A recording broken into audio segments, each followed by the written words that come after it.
Call the meeting to order. Good evening and welcome to the July 20th, 2026 study session of your Ashland City Council. We have 3 agenda items this evening, starting with the Houseless Services follow-up discussion. Sabrina?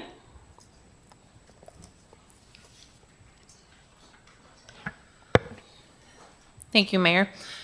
So per some council direction, the city did convene a group of participants to help us work through some options for addressing our dusk to dawn, our camping lawn. And so first of all, I'd like to thank Aura, Rogue Retreat Access, and the Ashland branch of the library for participating in that with myself as well as our police chiefs. And so what we did was take a look at options around city-owned property, as well as our current service providers, in terms of, where we could potentially transition the lawn, if that was something we wanted to do, where we could look to address some of the needs and to ensure that we can continue camping. So in the packet, you see we looked at Aura's location, 2200 Ashland Street, and our current location to evaluate where it might be appropriate to pilot a managed program. And so, looking at Aura's current location, mostly because they have been our partners in providing management of severe weather shelter, which we've been grateful for as of late, as well as helping us expand services on our current location. Looking at that option, that is not what's best for us at this time. 2200 Ashland Street obviously has some challenges, mostly coming from the recommendations from the 2200 ad hoc.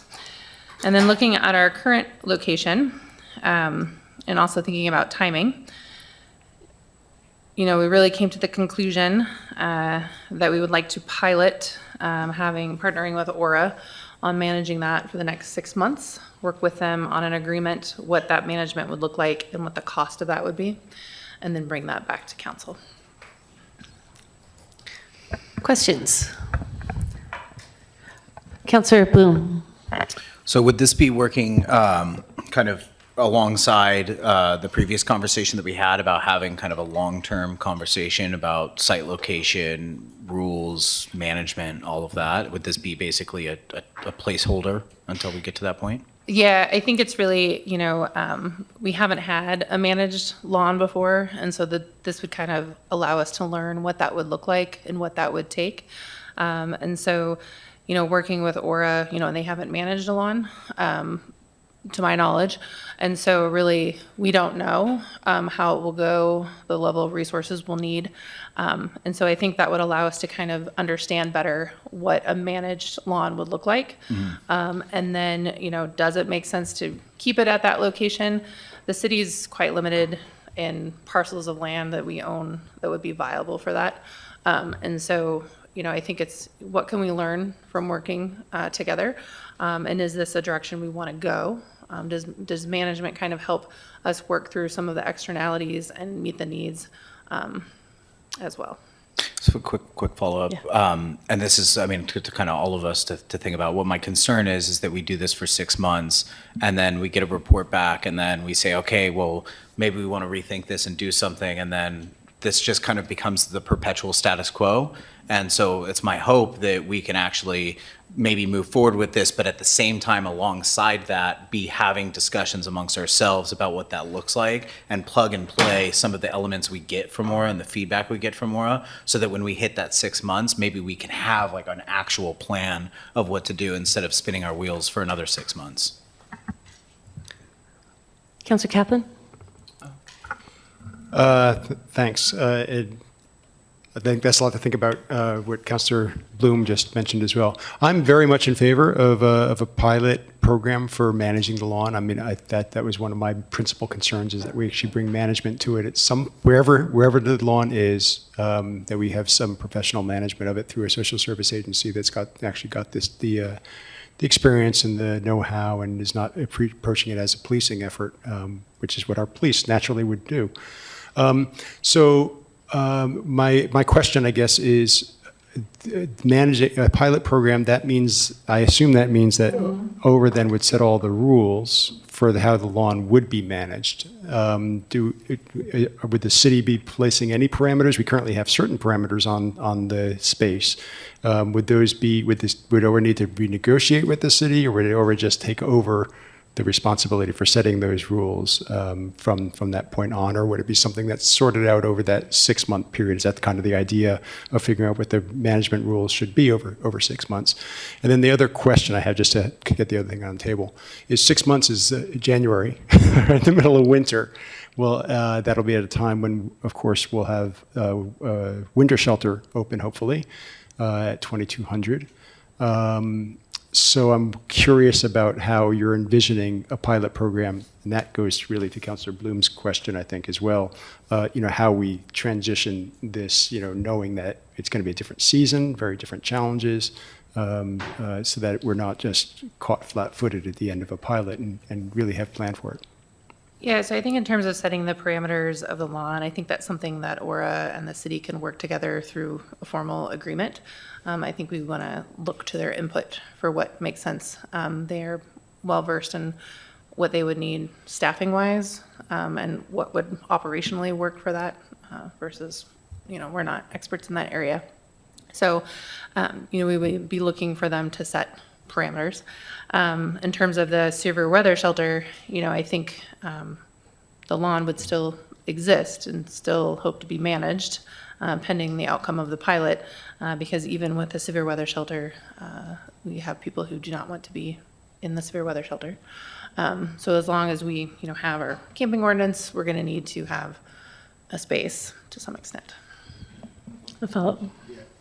So just in terms of the nature of the agreement with ORA to manage this, is it a memorandum of understanding? Is this something that has to go out for bid, request for proposals? Is the amount kind of low enough that it can be, a partnership with the organization? How do we actually get through to this point? It would be a service agreement with ORA for a pilot program. And so, where it's a professional service, we're requesting them to do. Okay, and then would part of this have to do with any kind of infrastructure that might be on the lawn? We've talked about water, we've talked about bathrooms, we've talked about platforms, coverings. Is any of that? Is all that stuff still up in the air? So yeah, none of that. So I think the question is still, how does the management of it work? And then moving from there, does council have a desire in the next biennium to budget money to further develop out this site, transition it, et cetera? So right now, we don't have direction or funding for those items. So we do have water, and we are working on an agreement with La Clinica, but in terms of other infrastructure at this point, no. Right. Councilor Duquesne?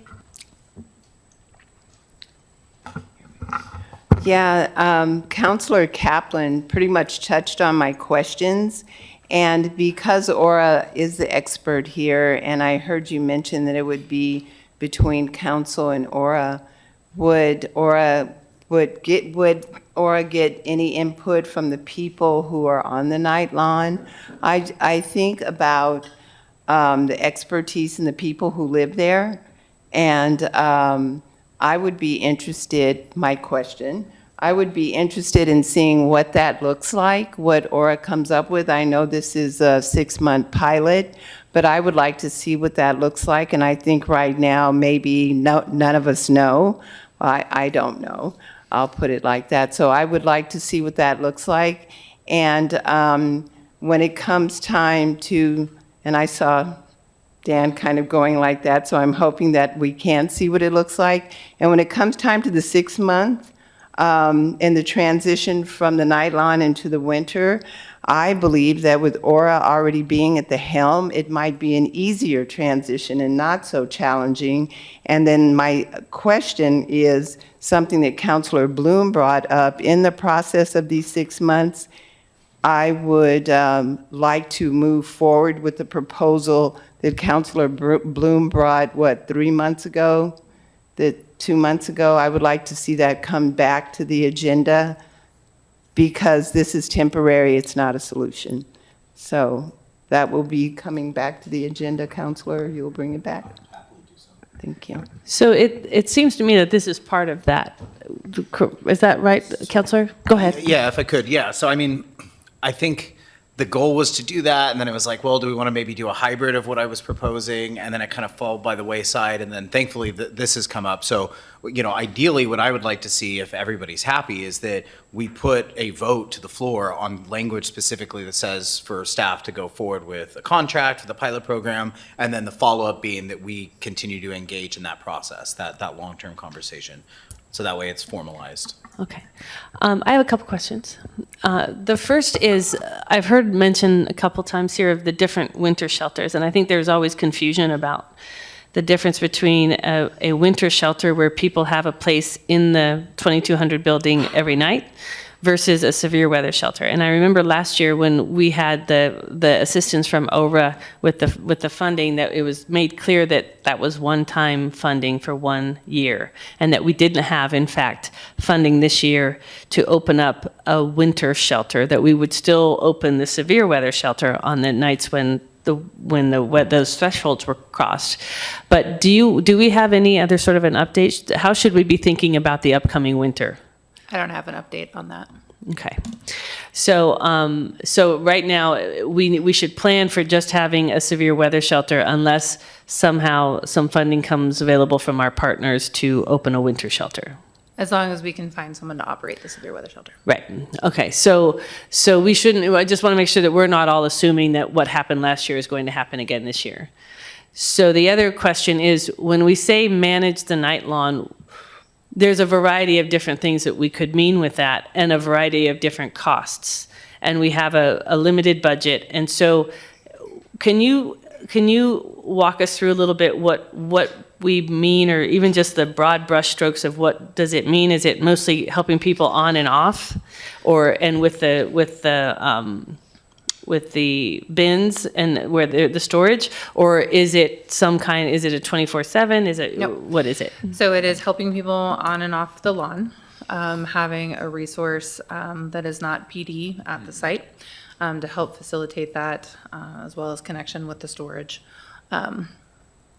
Okay. And so it is not 24/7 camping. It's not changing the structure.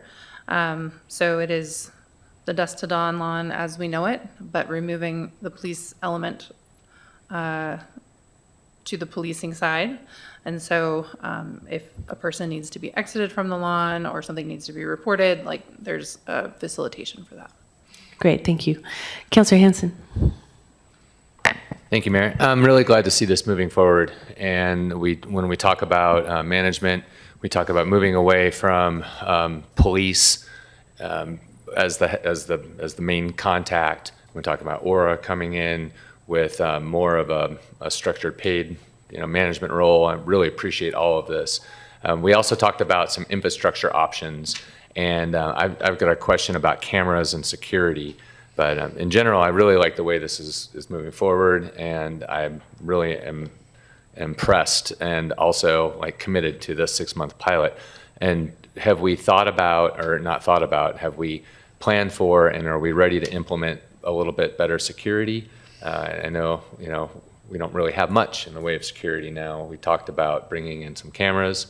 What other kind of things are bubbling up? But first of all, tell us about any kind of plans for infrastructure. So to my knowledge, the cameras are up, so I will confirm. Great. When when we're bringing in water, are there other infrastructure talks within this management umbrella that we should highlight? I didn't see anything in the packet, but.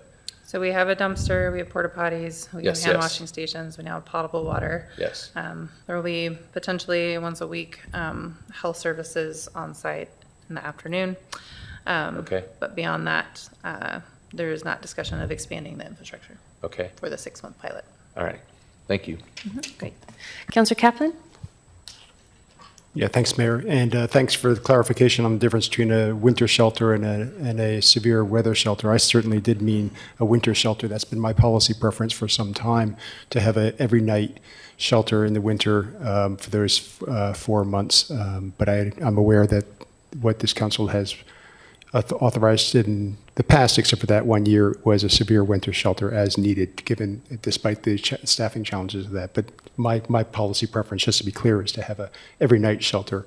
I have a budget question. I thank Paul Mozina for bringing to my attention that in the last budget discussions, when we were looking for resources for the child care program, we originally, the proposal was $200,000 for our homeless services program. We borrowed $100,000 from that in order to fund the child care program, with the commitment to come back with an accounting and determination in the spring of 2026 whether we need to return some resources to that homeless services program in order to be able to carry out our programs, our services for the winter of 2026, essentially, 2027.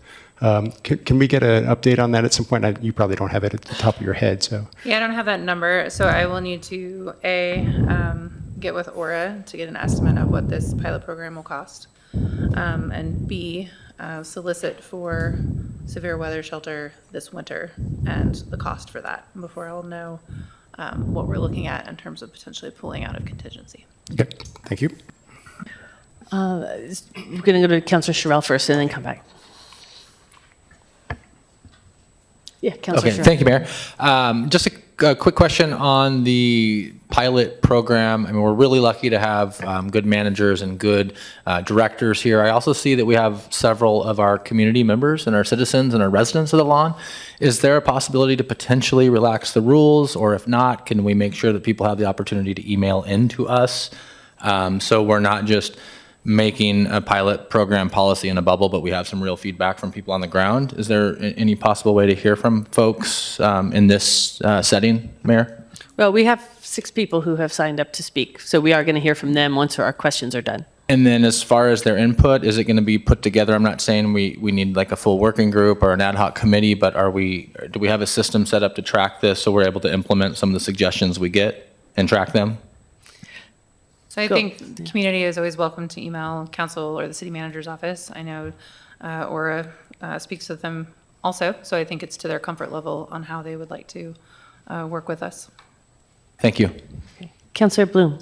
Thank you. Yeah, 2 points of clarification. First, to Councilor Sherrill's point, part of the plan that I proposed to council included advocates from the unhoused community actually being part of the discussion, sitting up here to be able to answer questions, as opposed to being relegated to just giving a 2-minute speech, 3-minute speech. So my hope is if we were to move forward with that plan, they could actually be participants in this conversation with us as experts in the field, rather than just somebody testifying. And then to Councilor Kaplan's point, my recollection of that budget process was the idea was that we would pay that money back out of reserves, and the reason we would be able to do it out of reserves is because it was an emergency situation due to the inclement weather in our policy, and that's how we were going to financially structure paying back the money borrowed out of the homeless fund. But that's my recollection. I would have to check. I believe it's just, we would need to use contingency because we're not declaring a state of emergency. Yeah, I guess we can go back and watch the meeting. Yeah. So I think that's an interesting question of what is the level of participation, and I think that would be something to be taught in conversation with ORA about, as these different, what is the way in which the people who live on the lawn are engaged in the process of helping us understand what should be there and what support structures should be there. I don't know that it's a conversation here because it's going to work out in the pilot project, but that seems to be an important thing, and to not only have them help us decide what to put in place, but also to tell us how it's working and what other challenges might come about. So I think, we can think about whether we want to include that in some kind of direction to staff. But we right now do have a number of people who have signed up to speak. Remember, our study sessions are not as long as our business meetings, and so we are going to limit each person to 2 minutes. I think we have 8 people who've signed up to speak. The way that you will do that is you'll come up to the podium on the side of the room there. You'll see a light display on the podium that is going to be green while you are speaking. When it turns yellow, you'll have 20 seconds left, and you'll also hear the first buzzer. When your time is up, you will have, it'll go to red, and that'll be your signal and the second buzzer that your time is finished, at which point please finish the sentence you're on if you're not already done so that we can move on to the next person. Please tell us your name and the city in which you reside at the beginning of your testimony, and feel free to line up alongside the wall if you'd like, in order that I call you. And finally, a couple of things. Know that the council is not, by our rules, we don't respond to people. We don't have questions of people when they're at the podium. We are simply here to listen. And also, if you need us to bring the microphone to you for mobility issues, we are happy to do that. Simply raise your hand when I call your name, and we'll get the microphone to you. So we will start with Jesse Taylor, followed by Denise Gerke, Nomad, and Rich Rohde.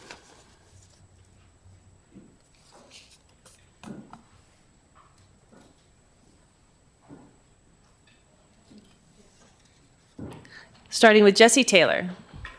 And go ahead and adjust the microphone to you. Pull it. I'm ready. Yes, is it on? Go ahead and, It's on. it's on. Okay, great. Go ahead. Yes, ma'am. I want to talk about basically what we can do now and what we can do in the future. The lawn, it does need a little bit more room. We're getting it in order where people is picking up their stuff a little bit. You know how that goes. Try to keep everything as strict as we can. Clean up around the porta potties a little bit more better. But a little bit more things that we can do in the future is to nail most of the points with the porta potties and the living area a little bit more stricter. That way everything will be more in order and nothing won't be in violence or led to further any complications. Great. Thank you. All right, thank you.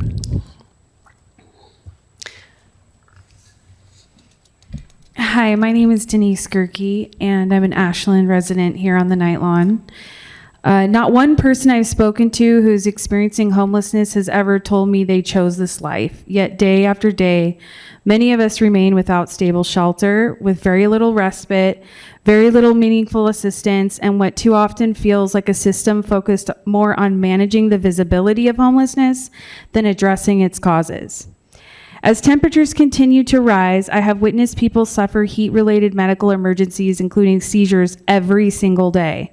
Some individuals experience multiple seizures, ambulances arrive, assess them, and then leave, while those same people remain outside exposed to the same dangerous conditions that caused the emergency in the first place.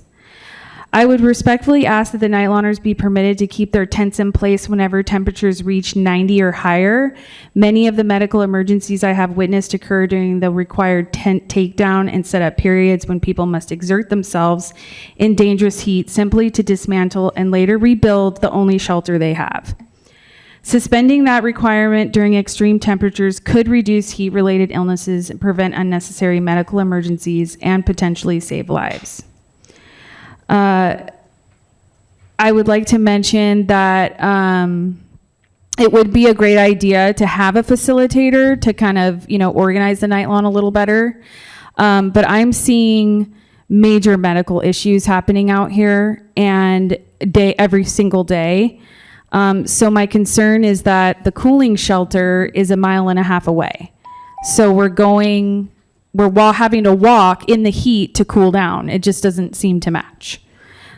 So I'd just like to see that kind of be a focus for now, like right away, because we do have elderly people on the night lawn as well. Thank you. Thank you. We have Nomad, followed by Rich Rohde. I apologize if I'm not getting this right. Naloa Goldfeder and Paul Mozina. My name is Nomad. I'm a member of the Night Lawn. member of the LGBTQ community, and a member of the homeless community out here. I have been one of those people that Denise was speaking about that had suffered from the seizures. I've had multiple seizures on the nylon. And yes, a lot of what she says has many good points. But what we need is better management and not just the police like you guys have said. And I would also be willing to step forward as one of the volunteers to help manage the nylon if you guys are willing to let me do it. I have seen what happens on the nylon. I know the people there and they respect me. They know who I am, and they come talk to me when there is an issue. The nylon needs to stay. If it gets removed, you're removing the people and sending them out there to be harassed by the cops, to be arrested, to be targeted, and possibly killed, because people out there aren't really the nicest of people. Some people have their own issues, either mental, physical, or psychological, and drug-related as well. So I will say this, do not remove the nylon because we need it. Thank you. Rich Rohde with SOFA, Southern Oregon Housing for All. We're an organization that's been volunteering and advocating on the nylon since its inception. And we monitor how things are going. And I'm here today to say that we're at a tragic place on the nylon in terms of overcrowding. Tragic. We have too many people in a too small a space. We have people with that have faced trauma, mental health, and healthcare conditions all crowded into that spot. There have been as many as 45 people. So I started digging up what are the standards, and there are standards for homeless camping. And essentially on that size of lawn, the maximum is 20 to 23. We're almost, in some cases, double that. It's absolutely unsafe for fire, for healthcare, and we need to make some changes to immediately address that crisis that's out there. One of the things that I would add to all of this is that in the management, we have a kind of failure of imagination and creativity. You as an organization need to really be thinking about how you rethink what the nylon is doing, which I think Councilman Bloom is sort of doing, and bring the creativity and collaboration of the whole community together, not just to see if we manage it right now, but what does it look like in the future? Thank you. Thank you.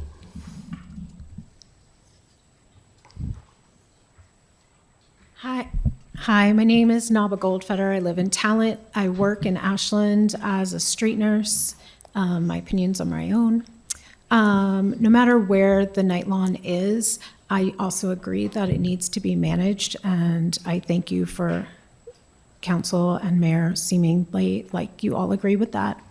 I also strongly feel that there needs to be a plan for severe weather events such as wildfire smoke, not just cold and heat. At the moment, there is only shelter for people to go and have clean air during the day.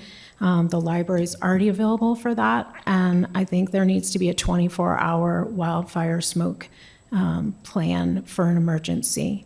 The state of California is piloting this throughout the state, and it looks like it's a pretty effective plan there.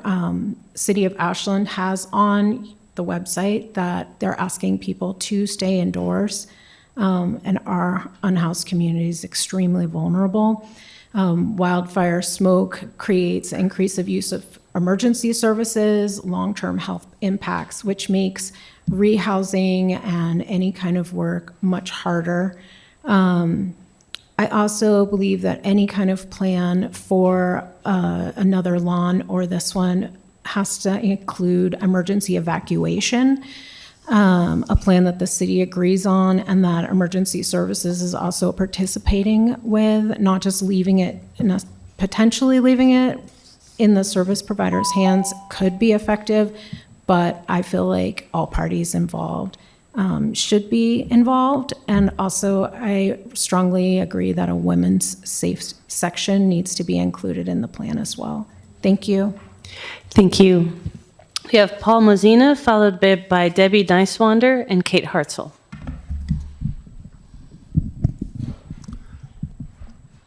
Hi, my name is Paul Mozina. I live in Ashland. And when I reviewed the agenda item, I noticed that it mentioned that there was $189,000 in the budget for the homeless services. And I just wanted to see if you could clarify whether that $189,000 figure includes the $100,000 that Councilor Kaplan mentioned that was transferred to support the child care grant program. So the agenda item says there's $189,000 in the budget. Does that include or not include the $100,000 that Councilor Kaplan mentioned?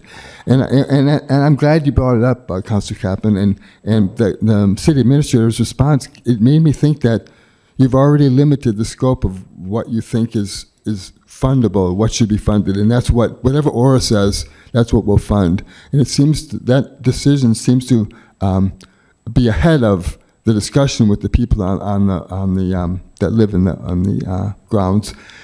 So I'm suggesting that when you look at how that money should be spent, don't just think about what Aura is going to what Aura can provide. What is the scope of services that you want to provide? Is Aura going to do everything? Is there anything else that we can do outside of that? I just don't think there's been an adequate discussion. And so I did want to mention that I tried to look it up in OpenGov, and the level of detail for the funding for the homeless services is not visible in OpenGov. And so I wanted to support what Councilor Bloom and Councilor Dale suggested. I know it's coming up later today. What you suggested to have a line item in the OpenGov, because I can't verify whether the $189,000 is really what's in there or not. So thank you for bringing that forward, and I hope that you'll succeed in getting that passed. Thank you very much. Thank you.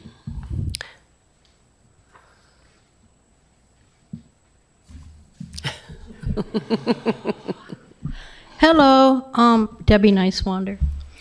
You know, I'm not really prepared tonight. I was hoping to hear from Aura. I really wanted to know what their thoughts are and where they're at in the service agreement. I think we really need to touch on the fact that we're overcrowded. 45 tents, 13 dogs. And with that comes a lot of distress, and that's why my heart's broken right now. I've been beating myself up. When you reach your breaking point, which a lawn has, you become ineffective. And that's where I'm at right now. So overflow needs to be addressed. The medical issues on the lawn need to be addressed, and we need additional storage. We have a wait list continuously of 10 people or more. We've had a wait list of up to 18. So we don't have storage for everybody. And with this heat and smoke, it's a problem. I'll have more to say tomorrow night, but yeah, we got to do better. Thank you. Thank you.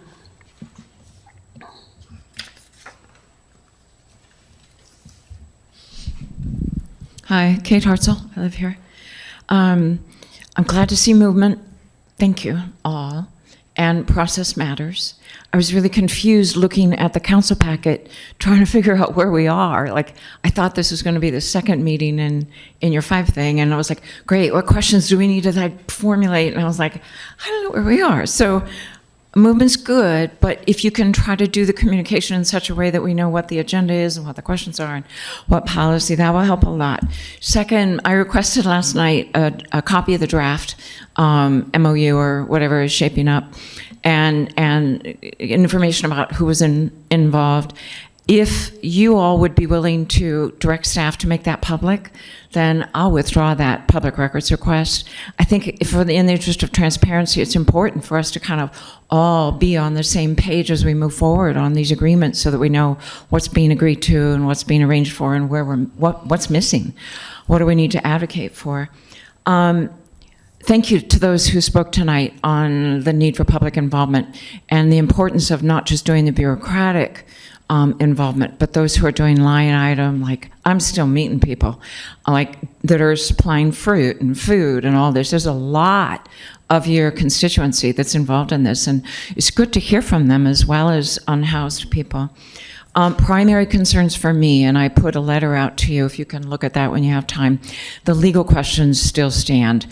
Given what's being negotiated with Aura for a contract or an MOU or a pilot project, whether or not that contract can reassign ADA responsibilities and can reassign people's legal rights and access to recourse if they get excluded, those are paramount.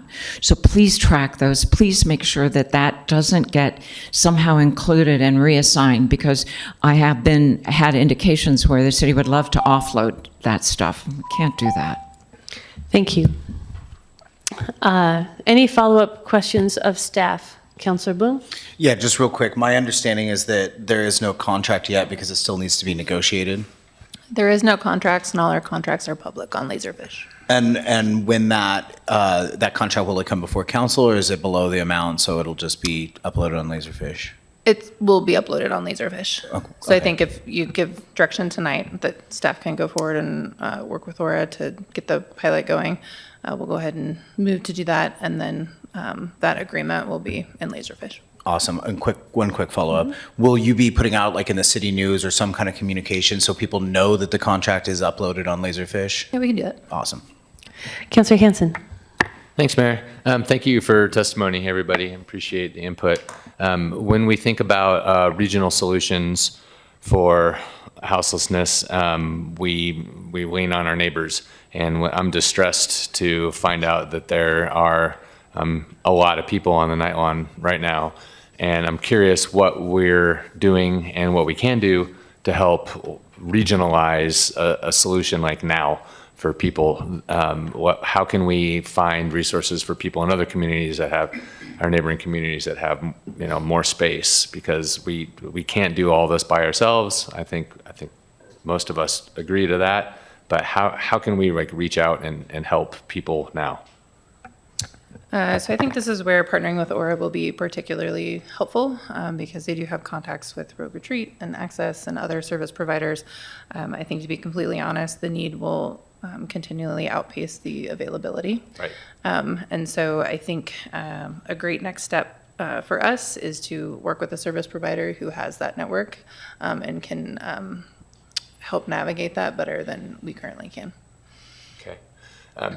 So what can we do now? I don't know. So, I think that's a bigger question that I think council will need to work through on, what is your resource level that you want, and what is it that, allowing camping, what is that goal for council? And I think the body needs to decide that. And a follow-up to that question then is that's what the larger process is aimed at doing, so that it's my understanding that we go through this process, we do the pilot. It looks like we're likely to do this pilot immediately. Over the next several months, we go through the rest of the council policy level conversation in time for staff to have that information in order for the budget process for the next biennium. Is that accurate? Yeah. I think, working with the group of folks that we did, but also speaking to other leadership across the state, the question is always, what is the capacity of my city to deal with what is really a problem across the Western United States? Right. And so that is a question of council policy direction as well as resources aligned with that. And so I think that's the bigger question that you all need to work through. Yep. And one follow-up question. We know that the housing shortage is a big part of what's driving this, especially in Oregon. So when could we expect to see the RFP go out for the 2200 site and finishing the development of whatever is likely to be there, but certainly aiming at housing? Yeah, my goal is to have that out in August. Have out in August. I wanted to have this discussion and see the direction you all wanted to go, since that is a city-owned property. We're having the pilot here. Now we can RFP that site and see kind of the response that we get. Great. So we need to get to some council direction. I understand, Councilor Bloom, you have a proposal for what the council direction would be. Yeah, if I may. I vote that council directs staff to proceed with negotiating a 6-month pilot agreement with Aura to manage the Dusk to Dawn lawn at its current location as recommended, and further directs staff to schedule a series of council discussions over the course of the pilot to work through, in consultation with council, the elements of a long-term solution, including site location, operational standards, daytime options for night lawn residents, and management model that I proposed at the May 18th meeting, so that council has developed and adopted a long-term direction, not just received a staff report before the pilot concludes. Okay, so that's what is on the table. If the council wishes to move that forward, that's fine. We can go around and see if there's agreement to that. And if not, we'll take up a different conversation. So go ahead, Councilor Dale. Thank you, Mayor. Just a quick question, if I may, to Yes. Councilor Bloom and just to the body. That also includes just the relevant financials, all of that transparency that goes along with that, correct? Yeah, that was baked into the proposal. Perfect. Thank you. Then if I may, I certainly concur with that. Yes? Councilor Kaplan, Councilor Duquesne? Yes. Councilor Hanson? Yes, and a yes for me as well. So do you need anything else in terms of details to move forward? Okay, Councilor Kaplan? There were a couple of comments from folks who spoke to us, and one in particular due to the heat, this idea of leaving the tents up when it's over 90 degrees. Is that an operational question that OVRA would take up? Okay, great. All right, so it looks like we are done with that topic. We'll move on to the next agenda item, which is the opportunities and beautification of the Southside. So this agenda item is brought forward by Councilor Duquesne and myself to identify staff direction in terms of what we have been calling the Southside and what may be soon potentially called the Gateway District. We'll see. So we've been having a lot of conversations over the last couple of years about that Exit 14 side of town and the particular challenges that part of town has. We also recognize that it is the primary way that people enter our community, both our residents and our visitors. And so making sure that neighborhood feels the same love that all of the rest of Ashland feels is an important part of what we are looking at. You'll see in your council packets that there is a council communication that identifies some specific challenges that part of town is experiencing.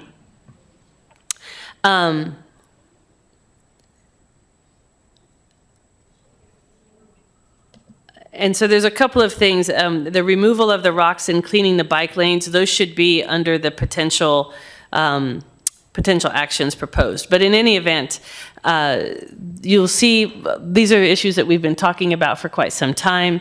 We have done a number of things, and so have the people of that neighborhood, to improve the neighborhood over the last year or so, a little bit longer than that. And so there's good momentum that's being built on that side of town. But Councilor Duquesne has brought this forward. She has a PowerPoint presentation for us. But what we're looking to do this evening is to create a comprehensive umbrella for the work that we want to do on that side of town, identify what are the key pieces that we want to do in the short, medium, and long term, and then in that process, finding out from staff if any of the ideas that are there are particularly challenging, or if there are things that might be in the way of accomplishing those that we should consider prior to giving any direction to staff to move forward with those. So what we're going to do is Councilor Duquesne is going to take us through her PowerPoint presentation. We're going to open it up for questions, and then we're going to talk through the potential actions proposed in the sections of short, medium, and long term. Okay, go ahead, Councilor Duquesne.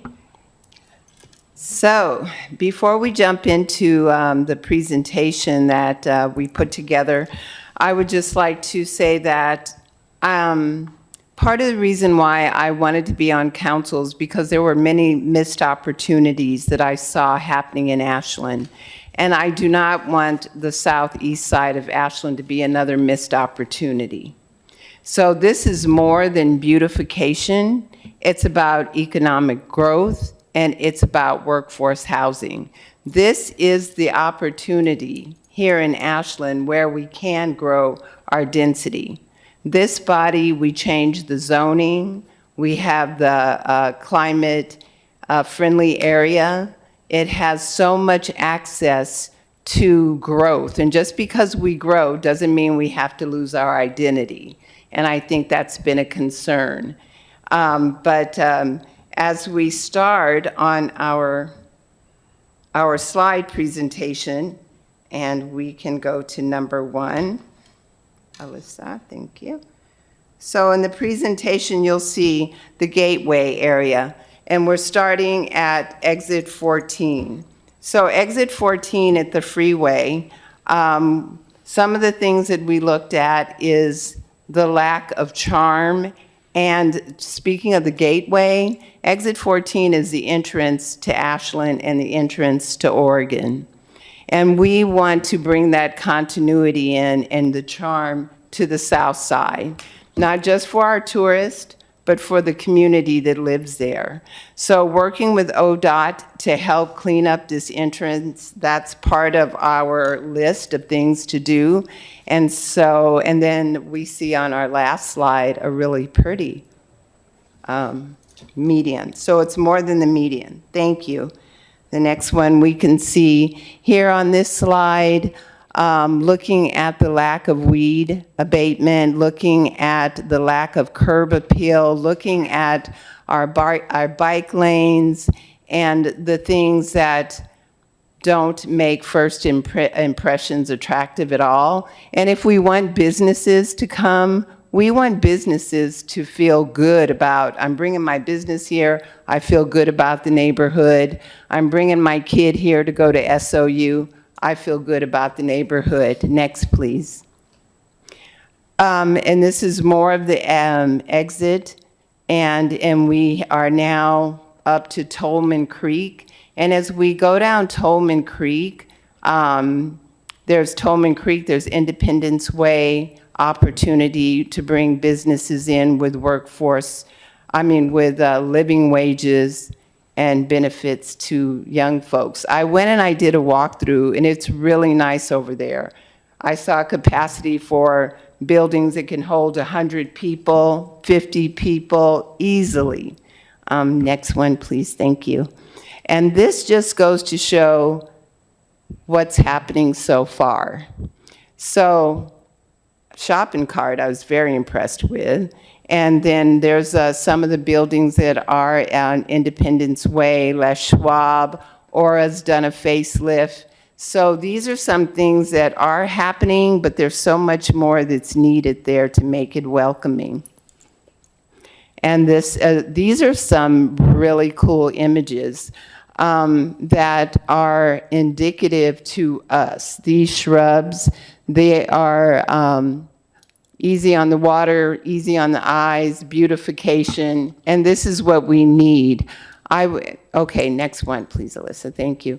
And then we were talking about where to place the Ashland sign, and I was hoping we might be able to put a welcome on there. Ashland, Oregon what? So I'm hoping we could put a welcome on there, and that's just some other art that PAC has looked at, Public Arts Committee has looked at bringing some color to the South Side, and I'm excited about their vision too. So these are things that you see at the end of the packet, some kind of things that are low-hanging fruit. And I made note of some of them in here too, and this is part of what the discussion is. I don't know if you all had an opportunity to take a look at it, but this is what the discussion is, and then on next steps that we could possibly come back and look at this in September. So before we have a brief discussion, I wanted to let you know that I spoke with Sandra Slattery to look at AMC Chapter 13 to show businesses how they are responsible from the door to the curb, because some businesses don't take care of things that are in front of them. I won't say any names. But the chamber is going to approach businesses. I also had a really good conversation with Blair Sundale, who's the ED of So Ready, Southern Oregon Regional Economic Development. Thank you. And we are going to follow up with our conversation in August and actually do a walkthrough of the Southside. I'm so excited about his enthusiasm to come here and work with us. So I look forward to that follow-up conversation. And looking at the long term, how are we going to pay for this? How are we going to do this? Short term, the welcome sign. We also talked about the decorative banners, the opportunity of working with White Rabbit. The mayor and I went and had a great conversation with them about designing the medias. What is that going to look like? We have community members that are excited, and I mean, they've already told me, hey, we could do this and that. Landscapers, so that we can begin to bring it all together. And then we had midterm, long-term, and having the ability to come back to this body in September and say, you know what, I talked to the chamber, they're following up on this, check the box. And Blair Mr. Sundale was very excited. He wants to come back to council and we can say, look, this is what we're doing, check the box. He has the ability to work with the chamber and ourselves and bring prospects to Ashland that can go beyond the south side. And we have to broaden that tax base. So I'm very excited about that. If you look at this and you think, especially for the next presentation that we're going to have, and you think about where we're going to get the money. So to implement this, I was looking at, and then once it's implemented, it can take care of itself and have a life of its own. But we have the TLT tax, and that money is to go towards the beautification. And that's where once we can put all the dollars and cents down and pencil it out, I would like to be able to bring in the spreadsheet. That will be our next PowerPoint. And say this costs this costs this costs that, and this is how we're going to do it. So this time next year, the south side of Ashland can look entirely different for the better. Great. So questions? Councilor Kaplan. Yeah, thanks, Councilor Duquesne. I like so much about this, and I personally like the Gateway District. It sounds like a great way to call it, rather than South Side, which is really east. So it's there is that little problem, isn't there? But there is that north-south I-5 going east-west in our particular part. Anyway, I like a lot of this, and I take your point. I think that some of this is on private property, and it is actually helping business owners to take advantage of some of the resources that the city is already providing with the beautification program that we have with our transit tax or our tourist tax. But there probably will be additional resources that are going to be necessary. So I'll certainly be open to thinking about this over this next year and planning for it in our next budget, so that we really can resource this appropriately. Because I think it's really important to make a good impression, and also I took to heart what you said about making this a place not just for tourists to come and make their entrance, but for businesses who want to invest in our industrial lands. There's a lot of industrial land on that south side. Gateway District that we learned in our economic opportunity analysis is very underdeveloped, and I think that should be a focus for us as a council over the next few years. That's a longer term strategy to really figure out how we can get more businesses that do pay good paying jobs into those districts. So I'm all in. Thank you for bringing this. Thank you. Councilor Dale? Thank you, Mary. Yeah, Councilor Duquesne, I think this is just phenomenal. I am so excited by this. What really sticks with me is everything about this is wonderful, but I really enjoy thinking about the art of the possible relative to the midterm box. And I want to start as just kind of to follow up with Councilor Kaplan was saying, I'm sure everybody else will, is that you start with the identity. That really is the sense of community. That is really what just is that foundational idea that people can see, they can believe in, and they can contribute to, they can invest in. So before I go a little bit farther, I would say my little drop in the suggestion box is I'd probably take that district identity, if we can land on it, kind of slide it over into that short term so that you have this foundational thing to start with. That's the driving impetus of really just putting a name to it. Because when you start, as we know, it just happens socially and economically where you can really hit the upswing and then it just starts to have that waterfall effect and either up, or we know it can do it in some neighborhoods and down. So I really think that we just kind of just start that trajectory, and it starts with that identity and that community. And I think it was kind of funny the south, the directional. But one thing that I've always loved about this town, and I've lived in a couple different places throughout the life where I've lived with places that have had multiple high schools, and you always kind of knew that was the area or the neighborhood. We have one high school here. This is one community.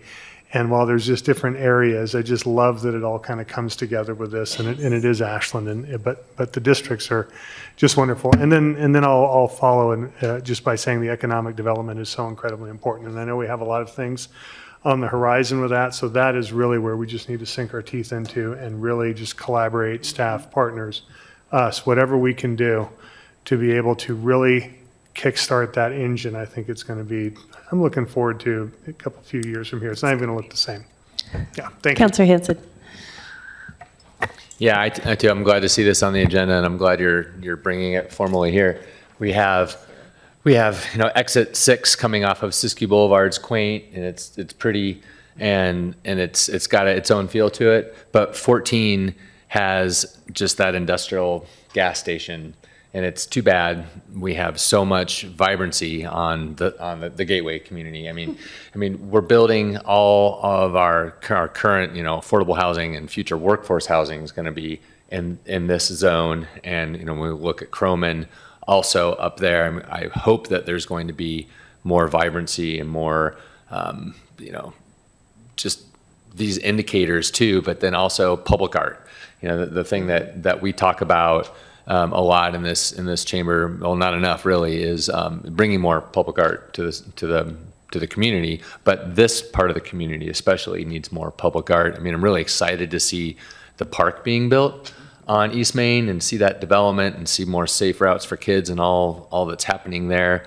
But I'm totally behind this 110%. I would love to see exit 19 somehow get acquired from that, the county, because it too has just a way different flavor than Ashland, right? Mm-hmm. You come in exit 19 and it's like you just kind of, somewhat have to get through it to get into Ashland. But I'm glad to see this happening, support it 110%. TLT funds seems totally appropriate.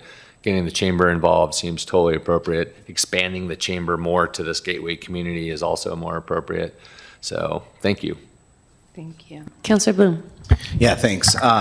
See, I was going to be good and stick to questions, but I see we're diverting a little bit, which I'm happy about because I mostly just have comments, and that's because there isn't a question in my mind for this. This is a no-brainer, and I remember one of the first things that came into my mind when I applied to originally be appointed to council was how do we have increased representation for Southeast Ashland. And I grew up in Southeast Ashland, and the high school is always kind of the center of town. And for me, why do we call it South instead of East?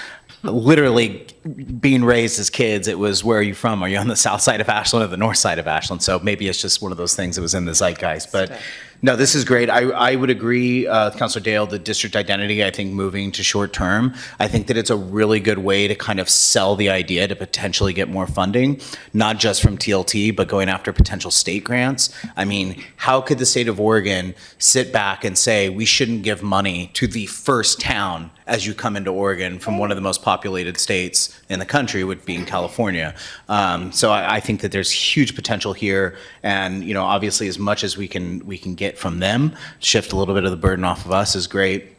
I think that, again, with the district identity being first, having that selling point, that marketing point, I think that you're also going to get just a massive rally from the people in Southeast Ashland. That side of the community is a huge chunk of the working class of Ashland. And I think that there has been a sense of we're not really valued, we're not important, that it's about the downtown. And that's not to say that downtown isn't important. It's incredibly important to us. But let's raise all ships. That's the kind of community that I think that we all want to be.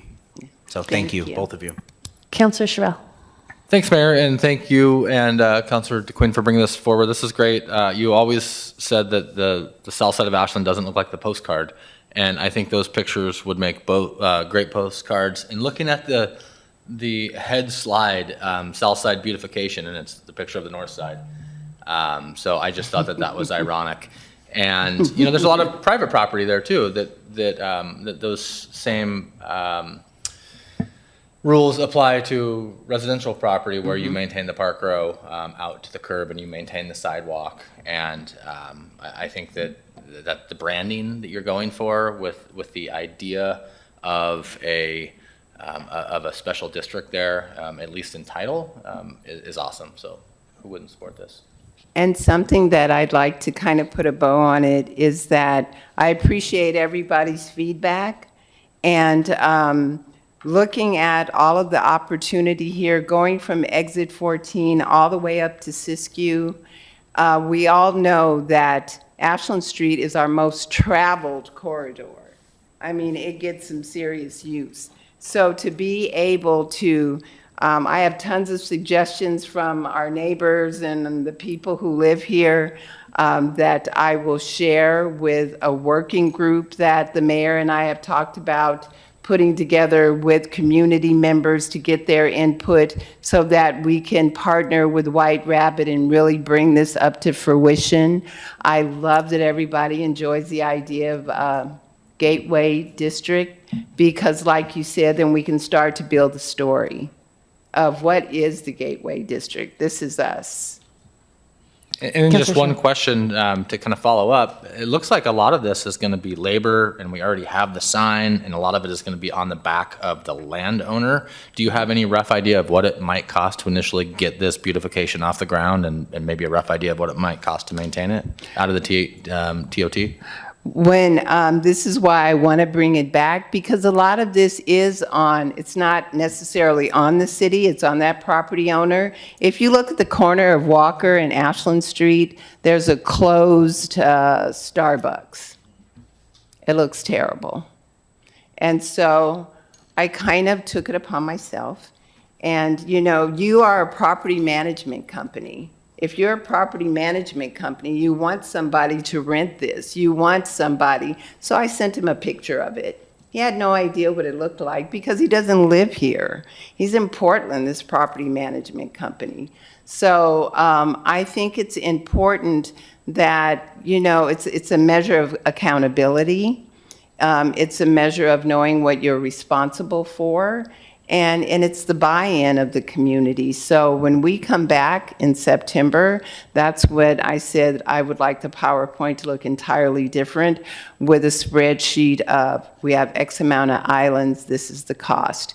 There's a point where the chamber had actually talked to the city manager some time ago, and it was mentioned that we could have flags on that side, the east side of Ashland. So to have beautification there. So these are things that working with the chamber and all of our partners to bring it in, I can have a better dollar amount for you so that we can see what that looks like in September. Yeah, and I think there's some other things that have been happening. I spoke with ORA about their cleanup. I know several of us participated in their cleanup on that side of town. They're working right now to figure out what is the cycle of that process, the neighborhood cleanup. And a big part of what you see in the breakdown is the low-hanging fruit in the short term. What are the things that we could do immediately that will make that side of town start to immediately feel different while we start to plant the seeds for the longer-term redevelopment, the economic development side of it, those elements. And what we're seeing is that as improvements are made in certain properties, other people are making improvements in theirs. And there is that reality. Once you start to make improvements and once people start to see those improvements, things start to happen on their own.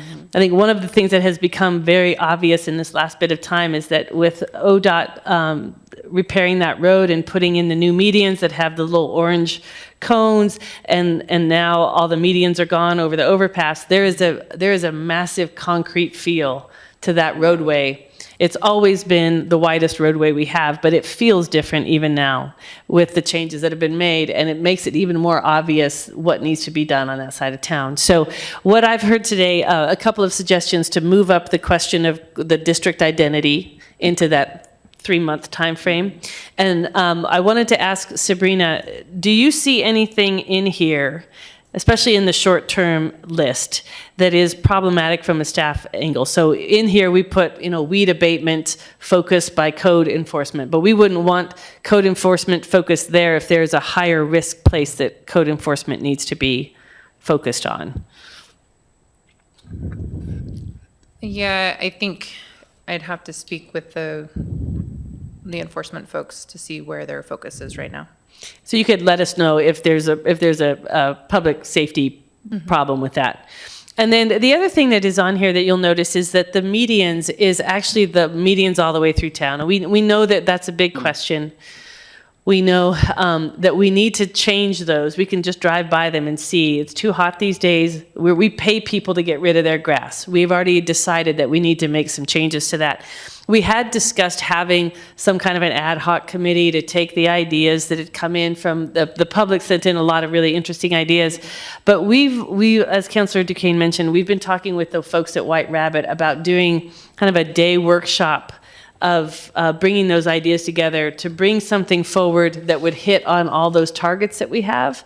And so we want to see, from an operations standpoint, Sabrina, what we would envision doing is having that day with them and seeing what is brought, what they come up with, and if that meets our the city's requirements, or maybe we do some additional design work on it, or maybe it's not the right design and we decide not to go forward with it. But for us to try this type of a process that's less kind of slow-trotting, bureaucratic, and maybe more creative, because I know that we're trying to save water, we're trying to save money, we're trying to protect the safety of our people who work in those medians. And so that's the other element, is I just want to make sure that that approach with White Rabbit is something that makes sense and that you could work with from an operations standpoint. Yeah, I think the question will be funding in the next biennium for the follow-through. Okay, so is that correct then, that what we have, I've saw a whole lot of head nodding about going forward with this, with the idea of moving the district identity piece into the short term? Okay, and then what we would be looking at is, Councilor Duquesne and I will continue to talk with folks in that side of town. We would also start to have some conversations with private landowners about the potential of having the welcome sign be there because it can't go back in the medians. Mm-hmm. So that's our immediate next steps, and then staff has some steps coming out of here as well. Okay, does that look right for direction to staff? Yes? Councilor Duquesne, did you have any final? No, I was thinking of, we can get this later on the agenda to revisit the cost of what all of this will entail. And, no, I'll hold off. Okay, great. All right. Yes, Councilor Just maybe a question for staff. Do we still have the sign? I know it got ran into twice. Like, is it still viable? I believe so. Okay. I think we just don't have a Place. We have it in our possession somewhere. And the question about money wasn't like, how much is this going to cost? It was like, it should be pretty affordable. Like most of this is on Yeah, the it's- landowner, right? Yeah, Like, yeah, okay. it is. Yeah, a lot of this is redirecting resources that Yeah. already exist, especially in the short term. In the longer term, we may decide to go down a path for redevelopment in that space that is a very different conversation in terms of financial investment. But we want to get started, get some things visible, get the improvements happening now, and then take these in the order that we've got on the list. Mayor, if I just as a reminder, we have one code enforcement officer and one weed abatement staff member, and so for the whole city. Yeah. So typically, our enforcement is done through complaint. It's complaint driven. We're not out there looking. So if the council direction is for us to go out and look for it and cite people, it's a little bit different from how we've been operating. Well, and maybe we can just help people to know that see, click, fix, and make sure that they know about that. And I think the chambers work. Some of these are businesses, and so hopefully that will also get some of the weed abatement up and working.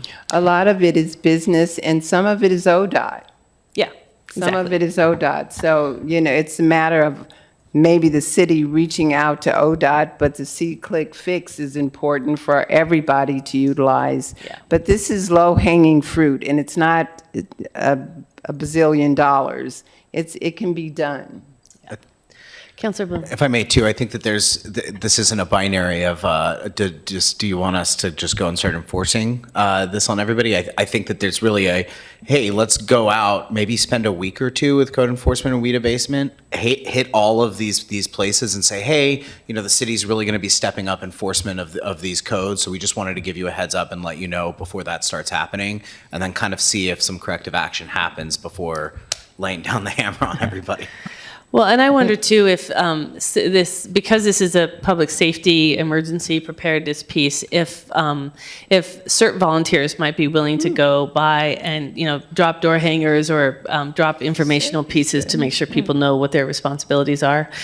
I don't know if that's possible. That's definitely an operations question, but the fact that we have two people in a town this size with the wildfire risk that we have, we have to make sure that we deploy them to the most intelligent places. And that may not be this side of town, but maybe some of the other folks who volunteer for the city would be willing to help. So just something to think about, Sabrina. I know that there's a plan in place already for the CERT folks, but there might be a way to ask for some of their help if some of them would like to come into a project and help us. And not just in the south side, just across town. There's weed problems in lots of places that might not be being reported. Okay, so we do need to get on to the next agenda item, which is the financial policies, and we have Councilors Bloom and Dale. Councilor Dale? Mayor, thank you. Thank you very much. I was asked recently, why now for this? And it really kind of took me aback because I have been thinking about this since I thought about running for council. And actually, I had started with the budget committee and getting on that and just trying to understand and learn. And it just kind of took me down a rabbit hole that was actually very interesting. And you see all of the good and the things and the tradition, the legacy, but all the things that need to be fixed as well. So normally you start with thanks at the end, and I know we will be extending here, so I just wanted to take I hope. But I do want to just take a couple minutes to thank my colleague here. We put in a ton of work into this. I want to thank Finance and Bryn, who's hiding back there in the back, who just put in a ton of time answering questions in email. Just phenomenal work. City Manager's Office, Legal, answered a bunch of questions. And then the one who doesn't get a lot of credit but Alyssa, and just the City Recorder's Office for, can we dig this up? Can we find stuff? So I just want to, I think on behalf of both of us and really this council, just want to say thank you so much for all the work that was put into this. We just spent the evening, and quite honestly, every Monday and Tuesday, first and third, trying to figure out how we can fix things and make things better. And so this is just an effort to do that.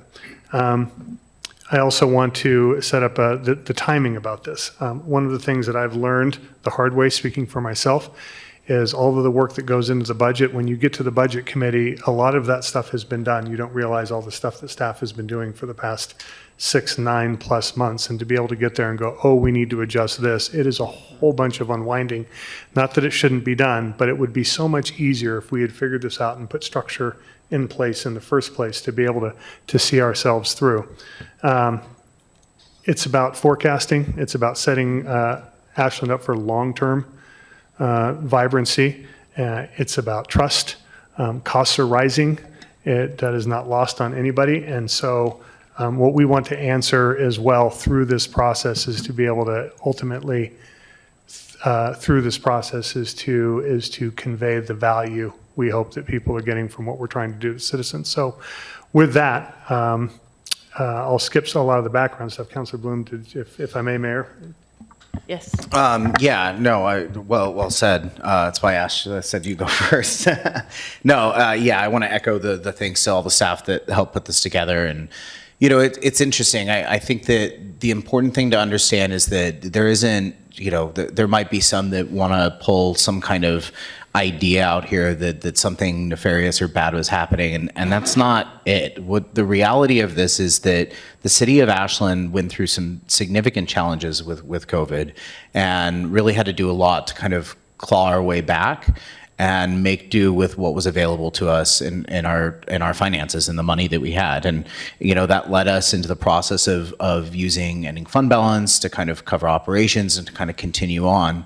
And I think that we're at a point now where that will only go so far, and we have to make a lot of really important decisions going forward of what our finances look like in the city. And I think that the intention that Councilor Dale and I have is, what can we do relative to financial policies and best practices that give us the most tools to be able to do things in the smartest and safest way, not to put us in a bad position, but to give us more options while we kind of work on the other side of this, right? Which is, where can we find efficiencies? Where are there cuts that maybe need to be made? Where is there potential for more revenue? Those are conversations that need to happen.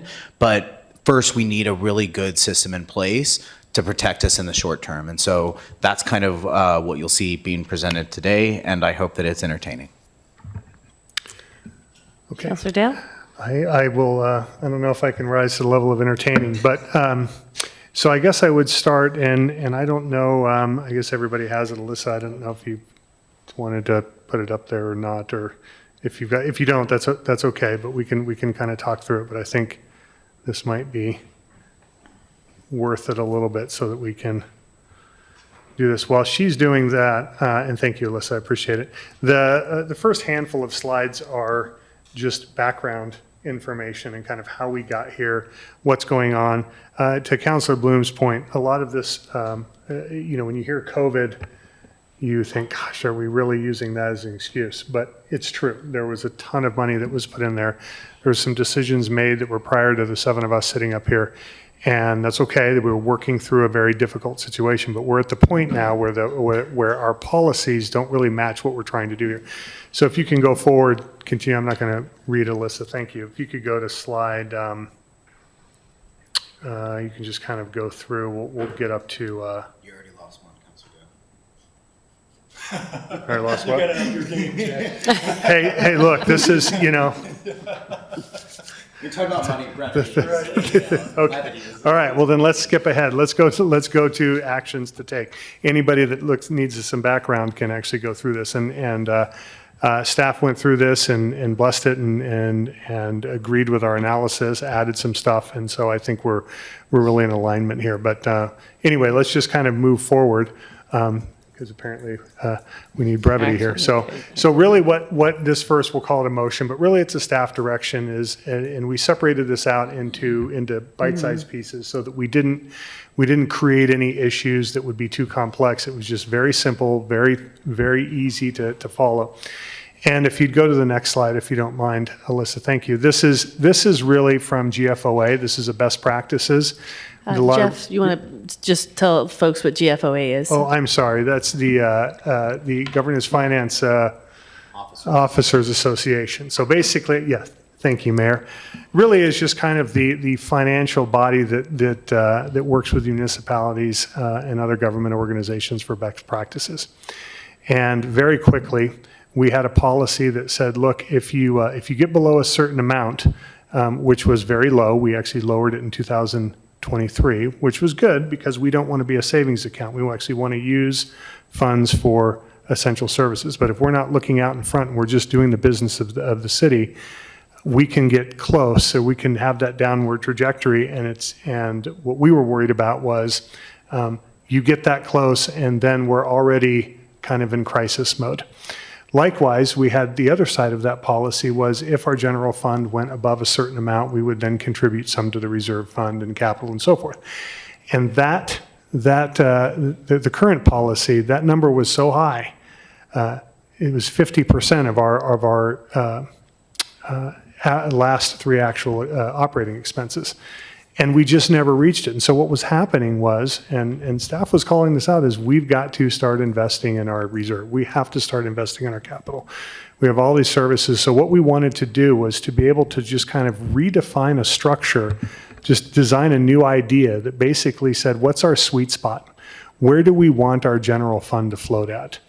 And anything, and these numbers are flexible too, by the way. One of these things when this motion or this staff direction is going to be when staff hopefully comes back, if council so chooses, to bring back the resolution that would update these financial policies, is there's some discussion during that meeting with respect to these particular numbers. But the GFOA has recommended what you're seeing on your screen here, which is about anything above 37% is something where we want to really think about having some mechanism in place that says, okay, you're over here, let's fund our reserve, let's fund our capital for our infrastructure, let's invest in that.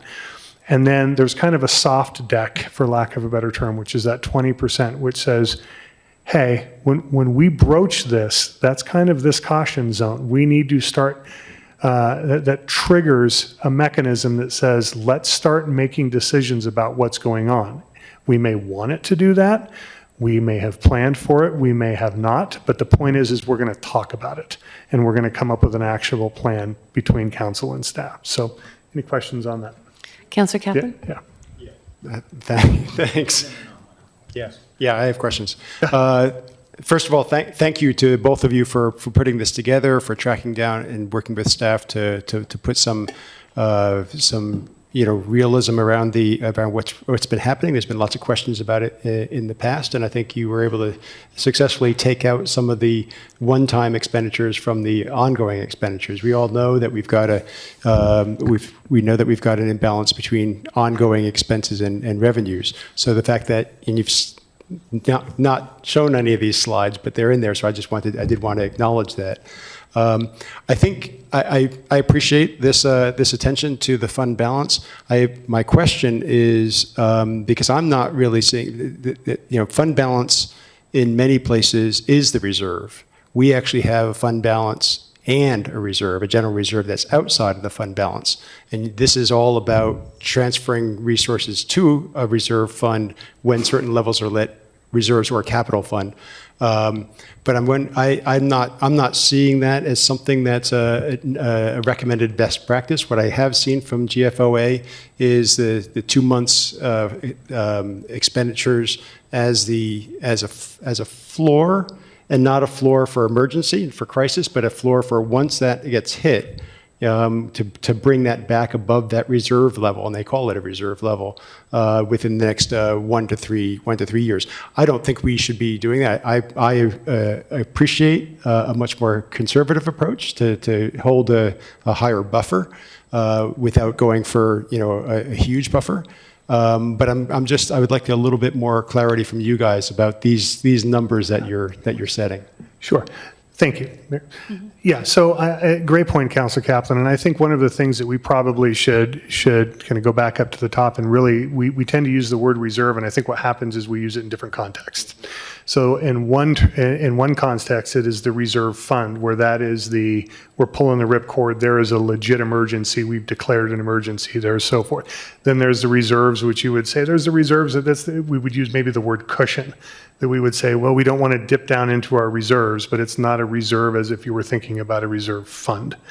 And again, we want that to be kind of low. We moved that to 16.67% so that we could use this fund to be able to do the things and provide services. What we want to be able to do is to be able to have some sort of mechanism, again, that kind of rounds that out. Now, relative to the actual reserve fund, there is a subsequent discussion in this presentation to say, what do we want our reserve fund to look like? We run the risk of having it too high. That's stuff that's, I don't want to say wasted money, but it's things we could otherwise be doing. We don't want it to be low, but what we want to be able to do is have a policy mechanism in place that allows us to prioritize it to the point whatever this council, with the recommendation of staff, have said this is what it should be, and we'll talk about that in a few slides. And if it is fully funded, then we can take that money, if we go above 37%, and put it to capital, put it to infrastructure, put it to other things, or maybe some other projects that we want to do. And if Councilor... Say something too real quick. So I think, I mean, yes, it is conservative to say we need this, a little bit higher range, this corrective action buffer. But I think also part of it is understanding kind of why are we in a position where expenses are outpacing revenues, right? We know insurance costs are going through the roof. We know oil is high, and interest rates, right? So there's volatility in the market and in the economy already right now. And so it kind of goes back to what I was saying in the beginning of, okay, we know we need to do these other things for the long-term health of the city's finances, but what can we do now to put us in the best position to be okay where we're not having to respond to an emergency? We're not saying, oh my God, we're going into a budget presentation and we got to raise all these fees because there's a shortfall that we couldn't predict. This is about creating that buffer so that we can be a little bit more responsive without having to put the burden on ratepayers and taxpayers. Councillor Kaplan. Yeah, well, thank you. And I think we're on the same page on this. I absolutely appreciate and endorse the notion that our quarterly financial reports should really be reporting where we are relative to these different zones, whether it triggers automatic things. Maybe I may have a slightly different take. And I guess it's exactly because of those things that you two are mentioning that, I mean, I'm a little cautious about the reserve fund per se. You mentioned a policy target of 10%, I think it is. I didn't see that in any of the city's policies about the reserve fund, so I'm curious about that as well. But just because I know that we have a structural imbalance between revenues and expenditures in our general fund, transfers to the reserve fund are like an expenditure. From the perspective of the general fund. So that actually increases the imbalance rather than decreases the imbalance. So I want to be really cautious about prematurely transferring resources out of the general fund. That just makes the imbalance greater rather than less. So I endorse all of this, and I think that's really good. I'm really anxious to get to those other conversations about the imbalance between revenues and expenditures. We know there's an imbalance in revenues and expenditures in our ambulance service, for example, and we've got to get to that in order to really solve the problem. Well, and that's one thing, and I know we need to move on. But I would say that this is a work in progress, and it's something that we'll be able to tweak, and again, coming back from staff and so forth. Point of order. I move to suspend the rules relative to time constraints on tonight's meeting. Second. All in favor? Okay, go ahead. Thank you. I'll still try to move quickly. So part of this will be when staff comes back and we actually have this discussion, it will be something like, does the policy say to account for you move X amount while we're planning for the next budget? So that it stays in there, so that you're not just taking swings at it right in the middle of mid-budget. That would create the imbalance that you're talking about, Councillor Kaplan. The other thing is Sabrina and others have chatted about, and obviously she can speak to it at now or different times, but like maybe 10% isn't the right amount. I think we've talked about 6 months of operating expenses or other things like that, where you have something that's a little bit more. It's not percentage, but I mean, if Sabrina, if you wanted to chime in, or it's up to you, but I think that was an idea that. Yeah, I think defining the goal of the reserve fund is important for that. Mm-hmm. Right. And so, I think, is 3 months, 4 months, 6 months an appropriate level of reserve in the event that something catastrophic happens, right? To help us keep operating, bring in resources, pay staff, et cetera. I think, in terms of this discussion, I'm hesitant to put a percentage on the reserve. I think it could be evaluated during each budget cycle of like what that appropriate level is. But given kind of our propensity for wildfire and potential natural disasters, I think it's important to have that discussion about the reserve. I think in terms of, our facilities fund or capital fund, that's something where, we should have a goal in mind. That's something we have not funded. And I think having that goal in mind prior to going into the next budget process is important because that is going to take us a long time to build up. And we don't have a large infusion of funds to put into that fund. And so this is going to have to be a systematic building over time. And I think it should operate much like our equipment fund, where we're continually paying rents into that fund because we're continually going to have to work on buildings. But we also have work that needs to be done right now, right? So we have kind of those two competing issues going on. So I think those two funds, we need to assign what their purpose is and how we're going to build those. And that's a council decision. I think the other thing about this conversation is we're talking about kind of one side. We're not really talking about service delivery, which is the other side of moving this money or transferring it to funds that has a direct impact on the level of service we can provide. Yeah. Councilor Hanson? Well, I appreciate discussion and thank you for putting this together. And relative to coming into the budget cycle, I mean, this is something we should be talking about early and often. Input that I have is the reserve fund is for staff and for operations, and I get the nervousness. And I appreciate that we can have a goal, and I would think that we would tie it to months of operation. We want to have a reserve just in case, but then we have to set our future councils up for capital reserve. And saving and not kicking the can down the road has been like really evident sitting in this seat for the last 3 years, is that we just have not been saving, and we've been living off of borrowed equity, really. So we've got to pay that back. So totally agreed there. And I've always felt that our reserves, if you will, were generous. But then I see what happens with cost overruns, with just normal. We don't vote in time. We have to go back to rebid. We're committed to do this project, and that buffer in there. I believe it's the public finance laws have it a minimum, and I think if it's not broke, maybe don't fix it. But I'm open to a discussion there. But I really see the need for that. I would hate to take money out of the reserves and take it all out, because just doing business is expensive. It's always more expensive. So I like where this is going, but in terms of like our expenses outpacing our revenue, that is a problem, and we need to get in front of it. And I don't think that any kind of corrective action here with playing with these numbers is gonna do that for us. Like, we have to just get down to what our service delivery is, what we can really afford, what we want to provide the city. Like, doing this, I don't see is going to avoid necessarily raising fees or that type of impact on ratepayers. Like, we're going to have to pay the piper for what we want to deliver. So those are the decisions that are going to be the hardest ones. But I'm not a public finance person, but I do run a company in real life, and I get all this, and I do really like having a reserve for operations, and I really do like stuffing that capital fund for future council, because we need that. And I also think that we also have to rethink what our services are, and really what 2027 moving forward, what that's going to look like. And that's to me, that's the bigger, greater discussion. But thank you for doing this. Let's keep talking about it.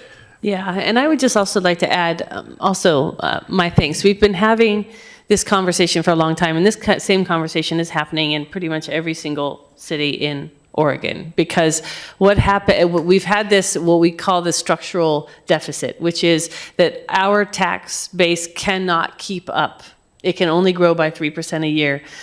Show me the last time healthcare coverage grew by 3%, right?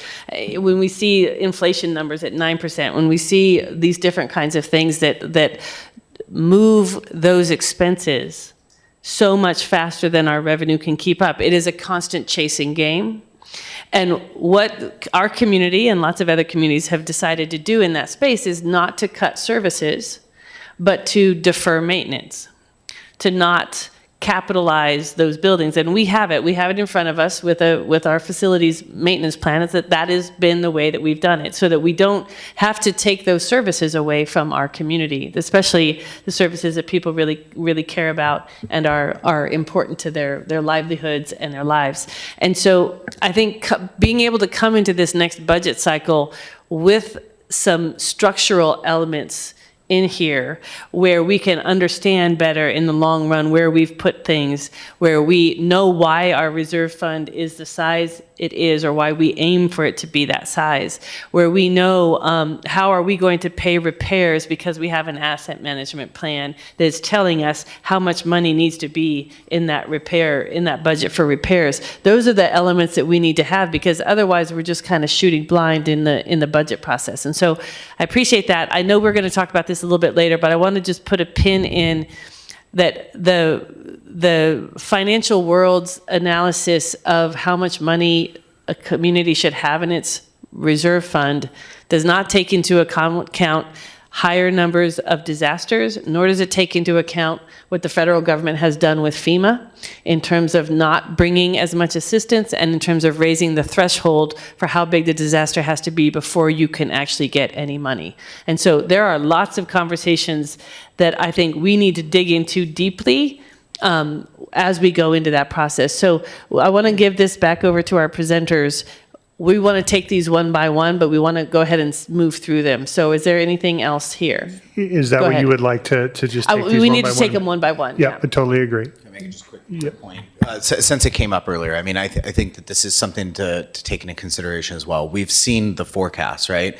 And in 2029, we won't have any carryover to spend. So one of the things that we all need to be thinking about is, what do we do with what we have now, right? Current continuing revenues should be covering continuing expenses, okay? So when we're looking at doing our budgets, we need to be saying, we know that this is about how much revenue we're going to get in. That's going to inform how much we can spend. Or we keep spending down the carryover and then it's gone, and then it's going to be a lot harder of decisions with a lot greater impacts on the communities for future council to decide on what to cut. The cuts are going to be even more severe. Or the fee increases or whatever revenue increases are going to have to be even greater to cover that. So I think, at least in my mind, the way I'm thinking of it is, how can we, take a punch without getting knocked out? And for me, this process is about taking those punches without getting knocked out so that we can keep fighting beyond 2029. Anything else?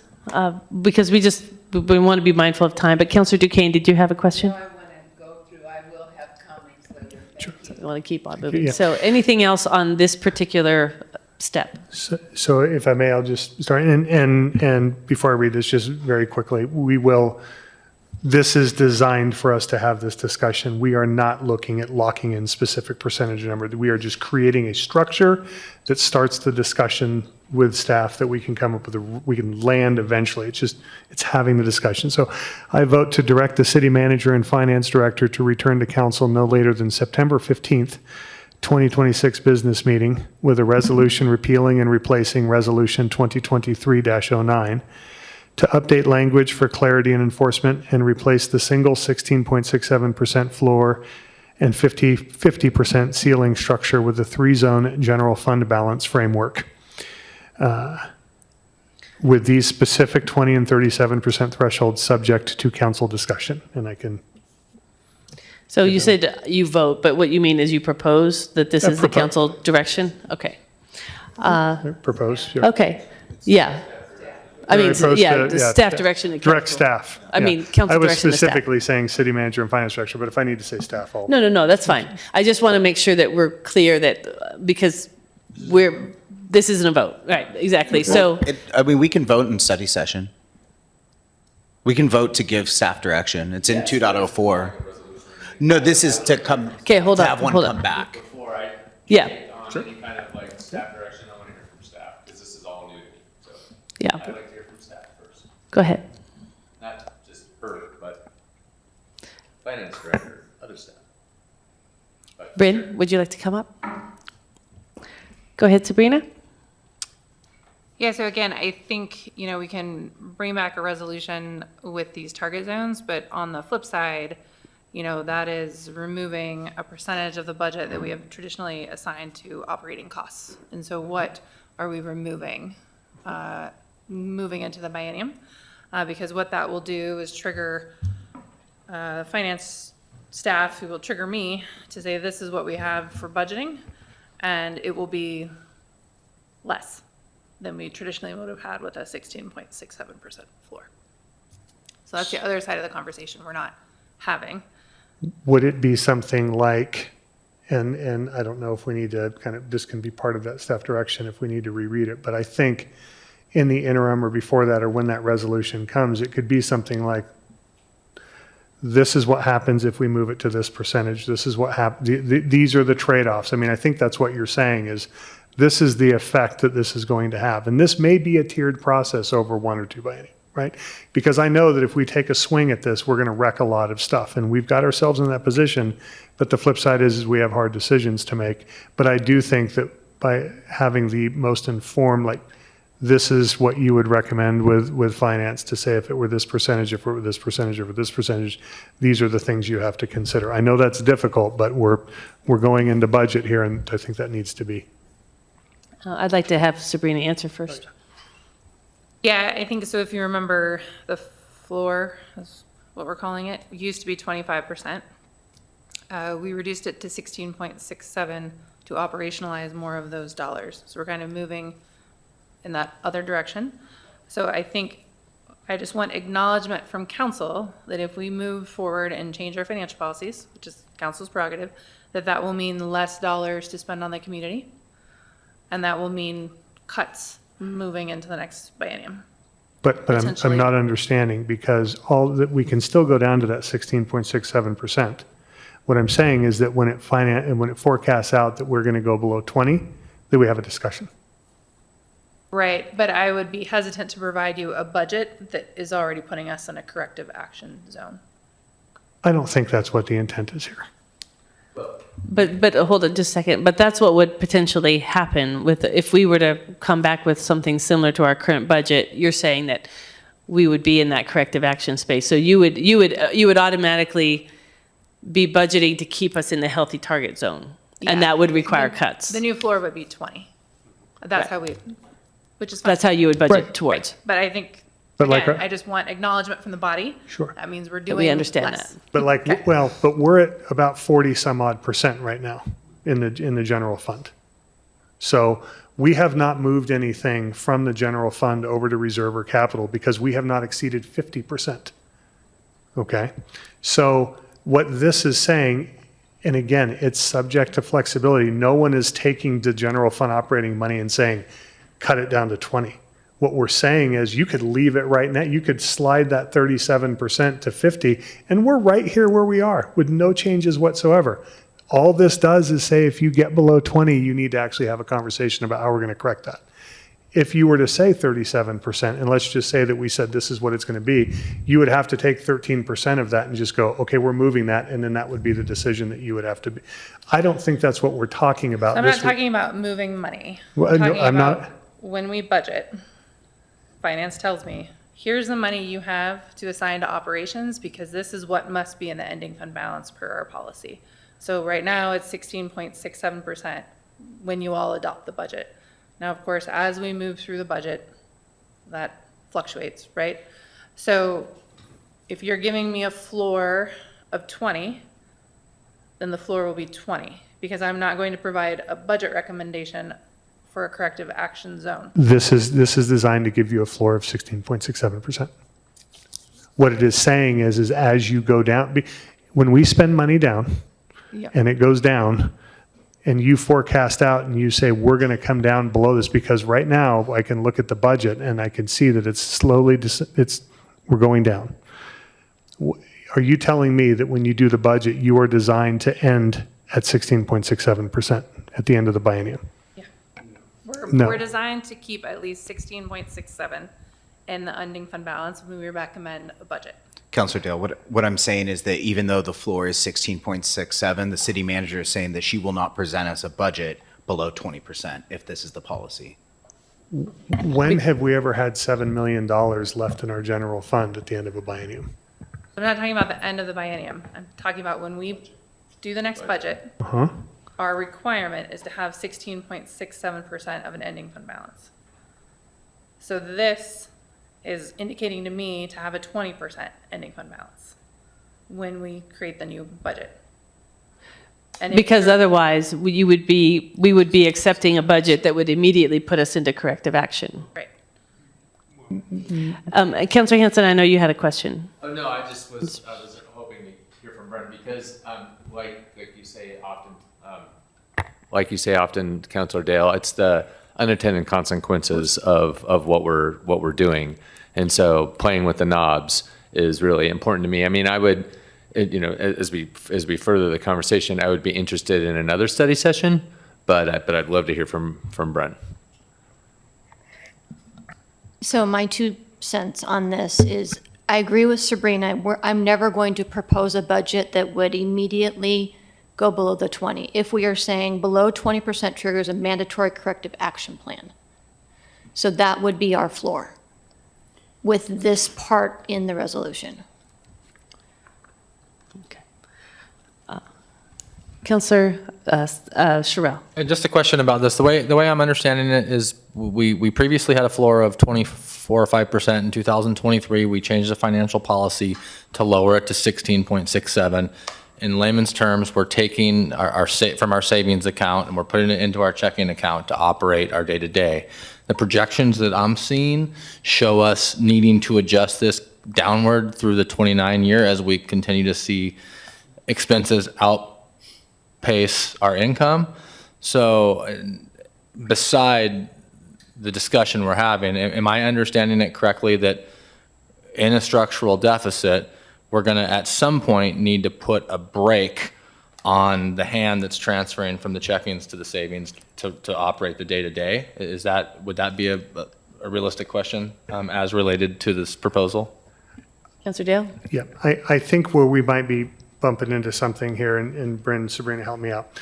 Our current financial policy right now says, and I'm reading it off of 2023-09, if at any time the unrestricted and undesignated balance should fall below 16.67% of the annual expenditures and so forth, the city will work to restore the balance. Okay, that's a snapshot in time. That's not what we're budgeting for. That's a real life. If you open up we open up our checkbook, you open up and you say, oh my gosh, we're below 16.67%. That kicks in. It has nothing to do with what you budgeted with. It's just that if your balance on a given day in the general fund goes below 16.67%, that's not a budgeted thing, that's an actual number, right? But we do use that number when we are preparing the budget. Okay. We absolutely do. So that we would never, So in we the would course of those never- 2 years, we would be Correct. conservative and we would never open it up and be Exactly. below that. Completely understanding we never spend 100% of our Correct. budgets. So what I'm saying then, with that in mind, you can still use 16.67%. Budget all you want with that if that's what you'd like to do. That's totally fine. Well, that's with council and staff and the budget committee.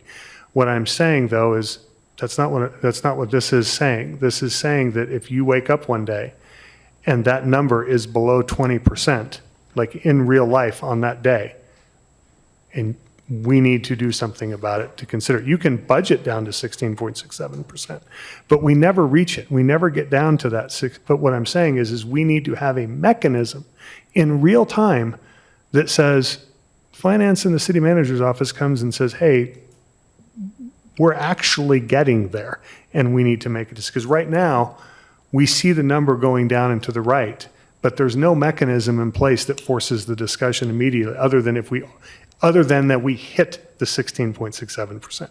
So I'm not saying that you have to budget anything different. That's not what this is saying. Is that fair?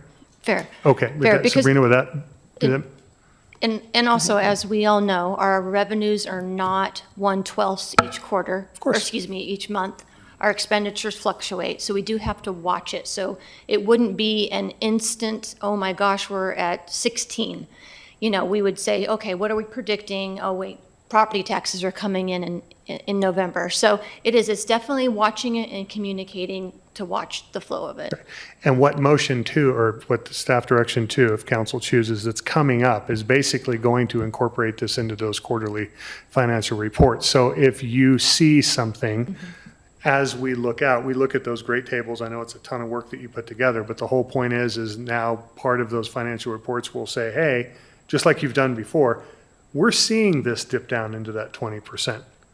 Thanks for calling it out. That triggers a mechanism to say, we're going to have a discussion with council and staff of what's going on. I don't really see us, in reality, I don't think we've ever even gone below 20%. So it's not a budget thing. It's an actual thing. So Councillor Bloom and then Kaplan. Somebody. Yeah, no, 100%. This is about, again, putting in protections for the future. This is just a safeguard. This is council just exercising oversight for future situations where this might be a problem. One. Two, I also just want to remind everybody that the direction to staff was to return with language for a resolution where there will be further conversations, at which point there might have been even further conversations internally about, hey, if we move this number this way or that way or tweak the language. So all this is saying is, so that we can get through the meeting, is, hey, can we continue to work with staff on a resolution that will come back where we'll actually have a final discussion on the matter? Councillor Kaplan? Yeah, I appreciate that, and I think that's, I think what's become clear in this conversation is that the intention with these zones is really an early alert. It's to keep the same, what I heard is that we're not talking about changing the minimum fund balance policy, which is 2 months of expenditures. 16.67 works out to be 2 months of expenditures. But as we go through our quarterly financial reports, we should all be tracking. In fact, what I would prefer to have, rather than we just incorporate that into our quarterly financial reports. Where are we with respect to these zones in end of the first quarter, end of the second quarter, end of the third quarter, end of the fourth quarter, and I think we'll stay up in that healthy target zone. I'm much more concerned about making sure that we're spending our time discussing what we need to do in order to budget in 2027, 2029, the next biennium, so that we're getting that imbalance into balance. And there is a couple of things that, I mentioned the ambulance. I'm curious about the PERS discussion, because it looks a little bit, it's super confusing. And I'd like to make sure that we get a deep discussion about PERS, and what we can do. And I think there are other things too. So I'd like to make sure that we're spending a lot of time on these other things. And, I'm happy to go forward with the direction to staff to come back with reasonable wording to set these target zones, and we'll see how that goes. I take it though that we're not asking for an increase of the minimum zone off the bat for budgeting purposes above 16.67. I don't think we've budgeted at 16.67 either. We're way above 16.67. So if we were at 16.67, we'd be having a different conversation. Staff, go ahead. No, sorry to interrupt. The end of this biennium, we did budget to bring our ending fund balance to 16.67 at the end of this biennium. And what's our projection now for the end of this biennium of what balance it would be? It'll be higher than that, but with the information we had available at the time of budgeting, that's where we came to. So we're obviously right now just closed the fiscal year. We're still working through those preliminaries. But, we will be higher than that, but that is how we did budget.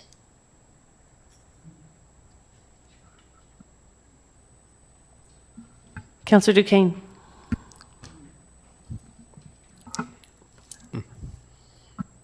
That's interesting. I look forward to seeing what those numbers will be. But looking at this, I just wanted to tell my colleagues I appreciate this. I think this is a great mechanism because what we've seen, what I have seen is that if we don't start to look closer at the money's getting away already. Looking at what you brought in front of us, projecting 2029 being in the red. I like the transparency about this. I like the openness and the mechanisms that as we move forward, I look forward to getting through this, so I'm going to shut up and keep it brief. But I appreciate this being implemented and keeping us in check. So this is a great mechanism so we can all see where we are and where we're headed. So I totally support this. Councilor Hanson. Direction to staff. Bryn, so looking at the upper end of this, if we're at, currently, if we're at 50%, we need to transfer money from the reserve to the general fund. General fund to the reserve. General fund to the reserve.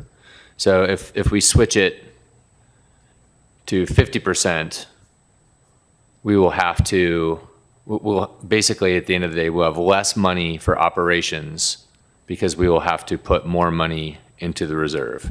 Or am I low blood sugar and have this flipped? Could you clarify that for me, please? Like what's the consequence of changing it from 37 to 50%? So right now it's at 50%. So this would drop that to 37%. So it means we would transfer money into the reserve and capital funds at a lower threshold than we would. So if we have 37% of the ending fund, sorry, I'm not saying this right. If we have a certain amount of the ending fund balance, so if it exceeds 37% of our operating, the rest of that would go into those funds. Right, and so the second part is the question of the consequence. Run me through what happens when we change it from 37 to 50. From 50 to 37, you mean? Right. From 50 to 37. Less money for operating. Right, that's what I thought.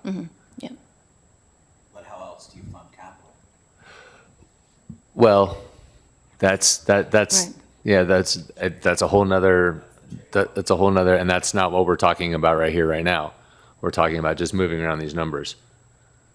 So I'm curious to have more discussion about it, and I would love, I could get behind, a staff-led presentation of how this might work and how it might build our reserve fund and build our capital fund, and it sounds like that's what you're asking for. Correct.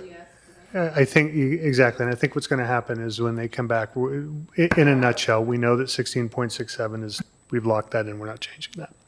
And again, this is in real time, this isn't a budgeted number. But the 37%, we would say, the question for staff, when they come back to present this, is saying, this is what's going to happen to our services and our operations if you set a real-time target of above 37%. That's the only question they're going to ask. These are the services that would be affected if you had this policy at 37%. Again, in real time, not budgeted. Now, there will be a separate discussion that's a little bit different from this when staff is preparing the budget of saying, we still have 13, we're spending it down, but we're still up in 40 some odd % of general fund in real time, not budgeted. It is right now. Mm-hmm. When we come to the end of as the budget is starting to be built, the question, and it is separate from this, is going to be, is there any amount of that council and staff want to move proactively at the new biennium, not in the middle of a biennium. We should not transfer any money during a biennium, that budget's set. But as we think about 27, 29, which is being built, or starting to be built, we will have a separate discussion that says, if you take this money and you move it, this is what we think. When I say we, it would be staff.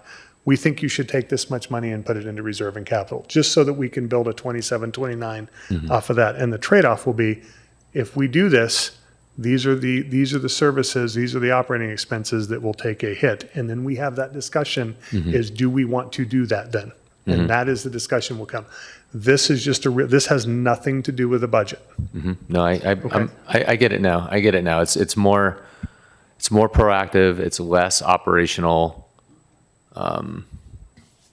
So we are right up to the edge of our Okay. 7:30 timeframe. I move to extend or to suspend the rules entirely for time limits. I'm ready to go. Let's go. Okay. Okay. So we are still on this staff direction. So is there direction to staff from this council to come back and to, and does anybody need it read again? So I assume that the two of you are yeses. What do we have? Yes?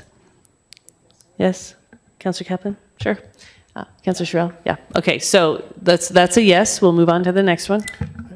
I think these might move a little bit quicker. Yeah, so if you wouldn't mind, thanks. So this is really kind of, and it should say staff direction. This is the mechanism.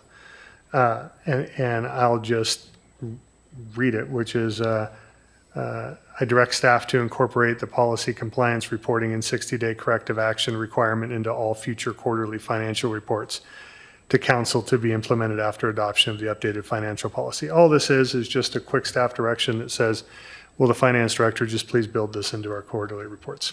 Just to say this is looking out 2 or 3 quarters to see if we're going to hit that tripwire. That's all this is. Sabrina, I'm assuming that this is information that staff is already tracking and it's just simply a process of notifying the council. So, but can you tell us if there's any particular, is this a major lift that the way you understand it? The current quarter, absolutely, but doing 3 future quarters will be an additional lift. And how big of an additional lift is that? Well, it's, updating the forecast, any known issues that are coming in. It just really depends on what's going on in the finance department as well during the time period, but I think we can do it. You can do it. Okay, Yeah. thanks. Councillor Bloom. Yeah, just to shed some context to the concern about this quarter, we talked about, Jordan brought this up as a concern, and the way that Jeff and I saw it was that by the time this comes forward in resolution to council, you'll already be past this quarter, so it'll be kicking in for future quarters going forward. We did try to bake in some time for staff to adjust to this. Any other concerns about implementation from staff? Just a point of clarification, looking at the slide. You're looking at the department level or by fund? Okay. Okay, that was where I was wondering Okay. if that was going to require significantly different kind of analysis. If it's more than the general fund, it will be significant. So do we want to include general fund? Thank General you. fund, okay. Great. Okay, with that clarification, is there anything else to present on this slide, Councillor Dale? Are there any other questions? Councillor Bloom, or Duquesne? No, I just appreciate this because having said it's a heavy lift, I agree that as this is implemented, there won't be a need for a heavy lift, and some lifts are necessary to keep us on track, so I appreciate this. So in the language that we have in front of us, Councillor Dale, it does say any fund or department, and that's the part that would identify additional analysis. So are we taking out or department? I was reading Or- off of the blue, where it just said I direct staff, where it just said this reporting the 60-day corrective action requirement into, so I didn't.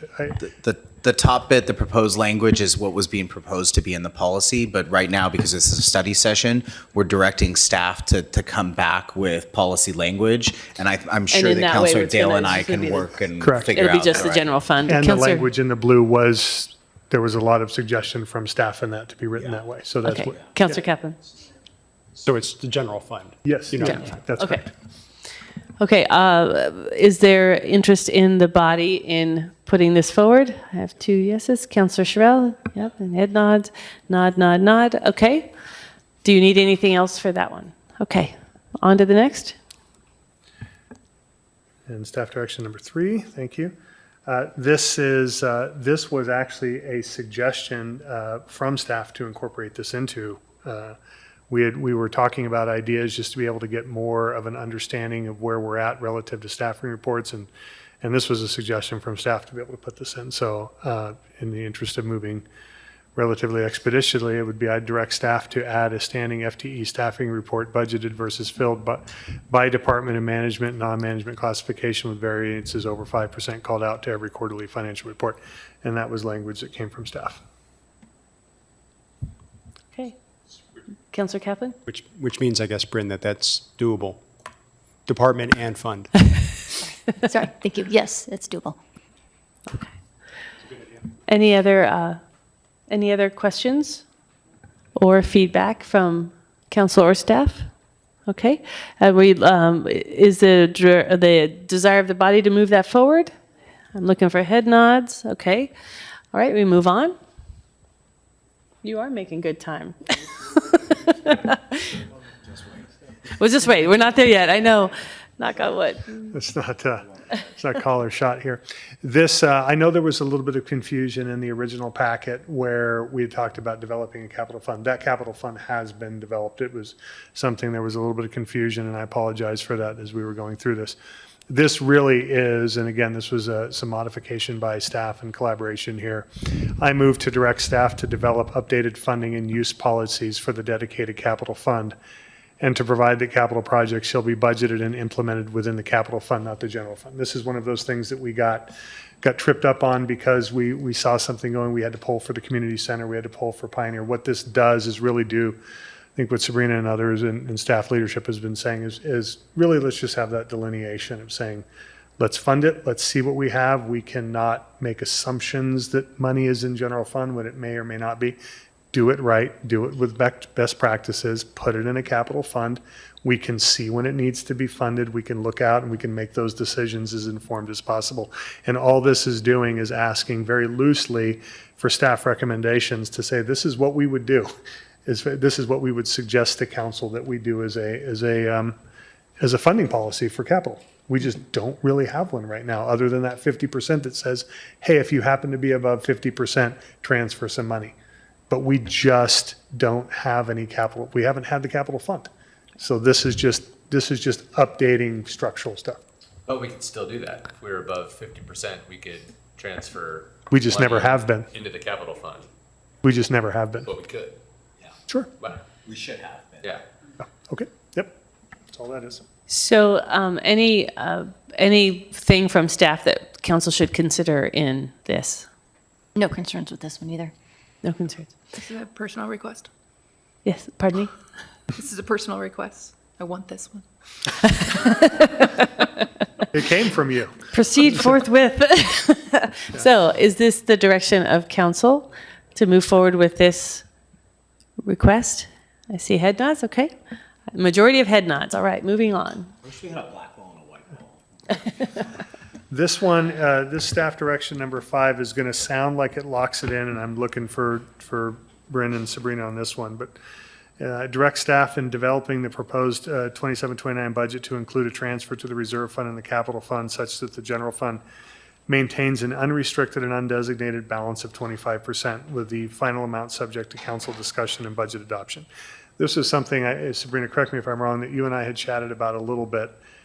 Not necessarily that number, but the discussion of saying we need to have that discussion in advance. So this is more fluid than it sounds, and I just want to preface this by saying this is the discussion that I'm really looking forward. I think we are looking forward to. So take this with this should be interpreted as a conversation starter.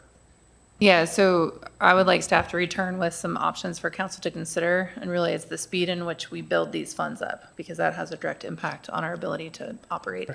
And so we've already started kind of thinking through the slow lane versus the fast lane on how we do that and the impacts that will have. I just have a clarifying question about the 25%. I think you can delete that. Great. Councilor Bloom.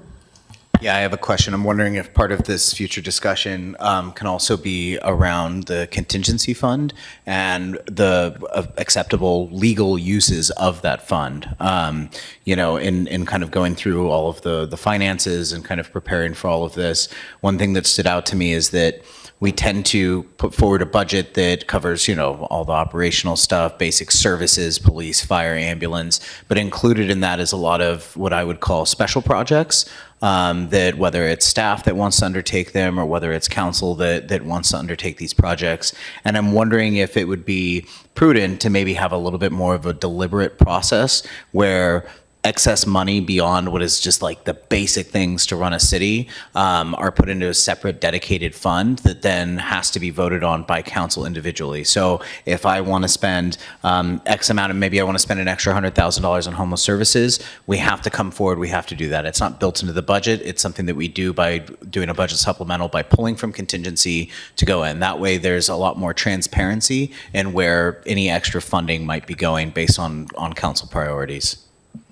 Well, also, if I could add on too, in an event where the city needs money and it's like, oh crap, we can't do payroll for whatever reason, you can come to council and we can say, yeah, of course, pull it from contingency, use it that way. But again, it's deliberate and transparent.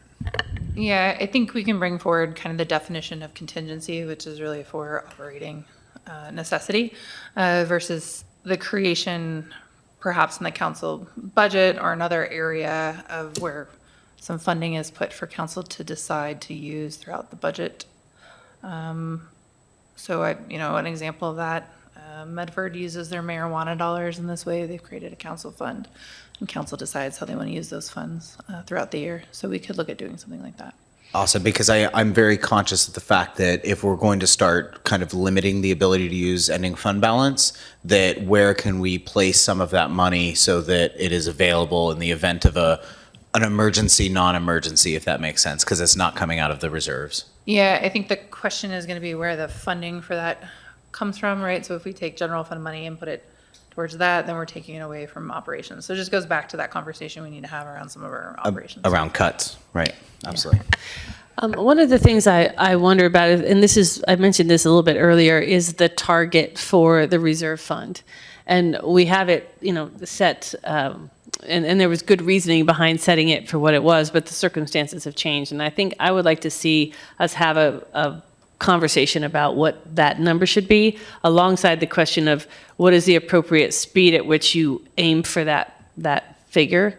But I think the things that have changed at the federal level and just the way that disasters are outpacing even the federal funds that used to be there is pushing local governments to really think about what happens in the event of a disaster, especially one that doesn't doesn't get a disaster designation from the federal government. And so I would like to just add that into this mix, is that we would have more of that conversation. I know some people who have some resources about some of the ways that communities are thinking about what they have to be able to immediately get a hold of. And I think in that sense, we can be looking at some of these other funds as potential emergency sources of funding. Yeah, so I think when we're looking at other funds, like our utility funds, our utility directors have a goal of having, more than 90 days of operating for the very reasons you've pointed out. I mean, general fund is one thing, but if we can't run the wastewater treatment plant, that's a whole other level of concern. So I think we need to start looking at our ending fund balance, which we've kind of traditionally used as reserve or savings, a little bit differently. It's not just to preserve our credit rating. We need to start thinking about what happens if we can't, get state or federal resources. And, talking with the county emergency manager, it's like now over $1 billion of damage now is going to qualify the area for federal funds, which is a large number we have to get federal resources. Yeah. And I would like to point out that this particular study session item originally was a discussion about the reserve fund. And it was, and we moved this to have this here to be able to have that. So one thing for maybe the mayor and the city manager, as you discuss agendas and so forth, we know we have September 15th coming up with a resolution. that may necessitate another study session or something where we can actually dive into that so that we get that resolution correct, or however that works. But that might be something that I think definitely deserves special focus, however that works. All right, any other comment or questions? All right, is the will of the body to move this forward to staff direction, what has been presented here? Including the discussion around these. And then including the discussion of the target for the reserve fund. Was there anything else? The contingency. And the contingency. Staff or council fund. And Yeah. Did you have something? I had the size of the reserve fund, the target.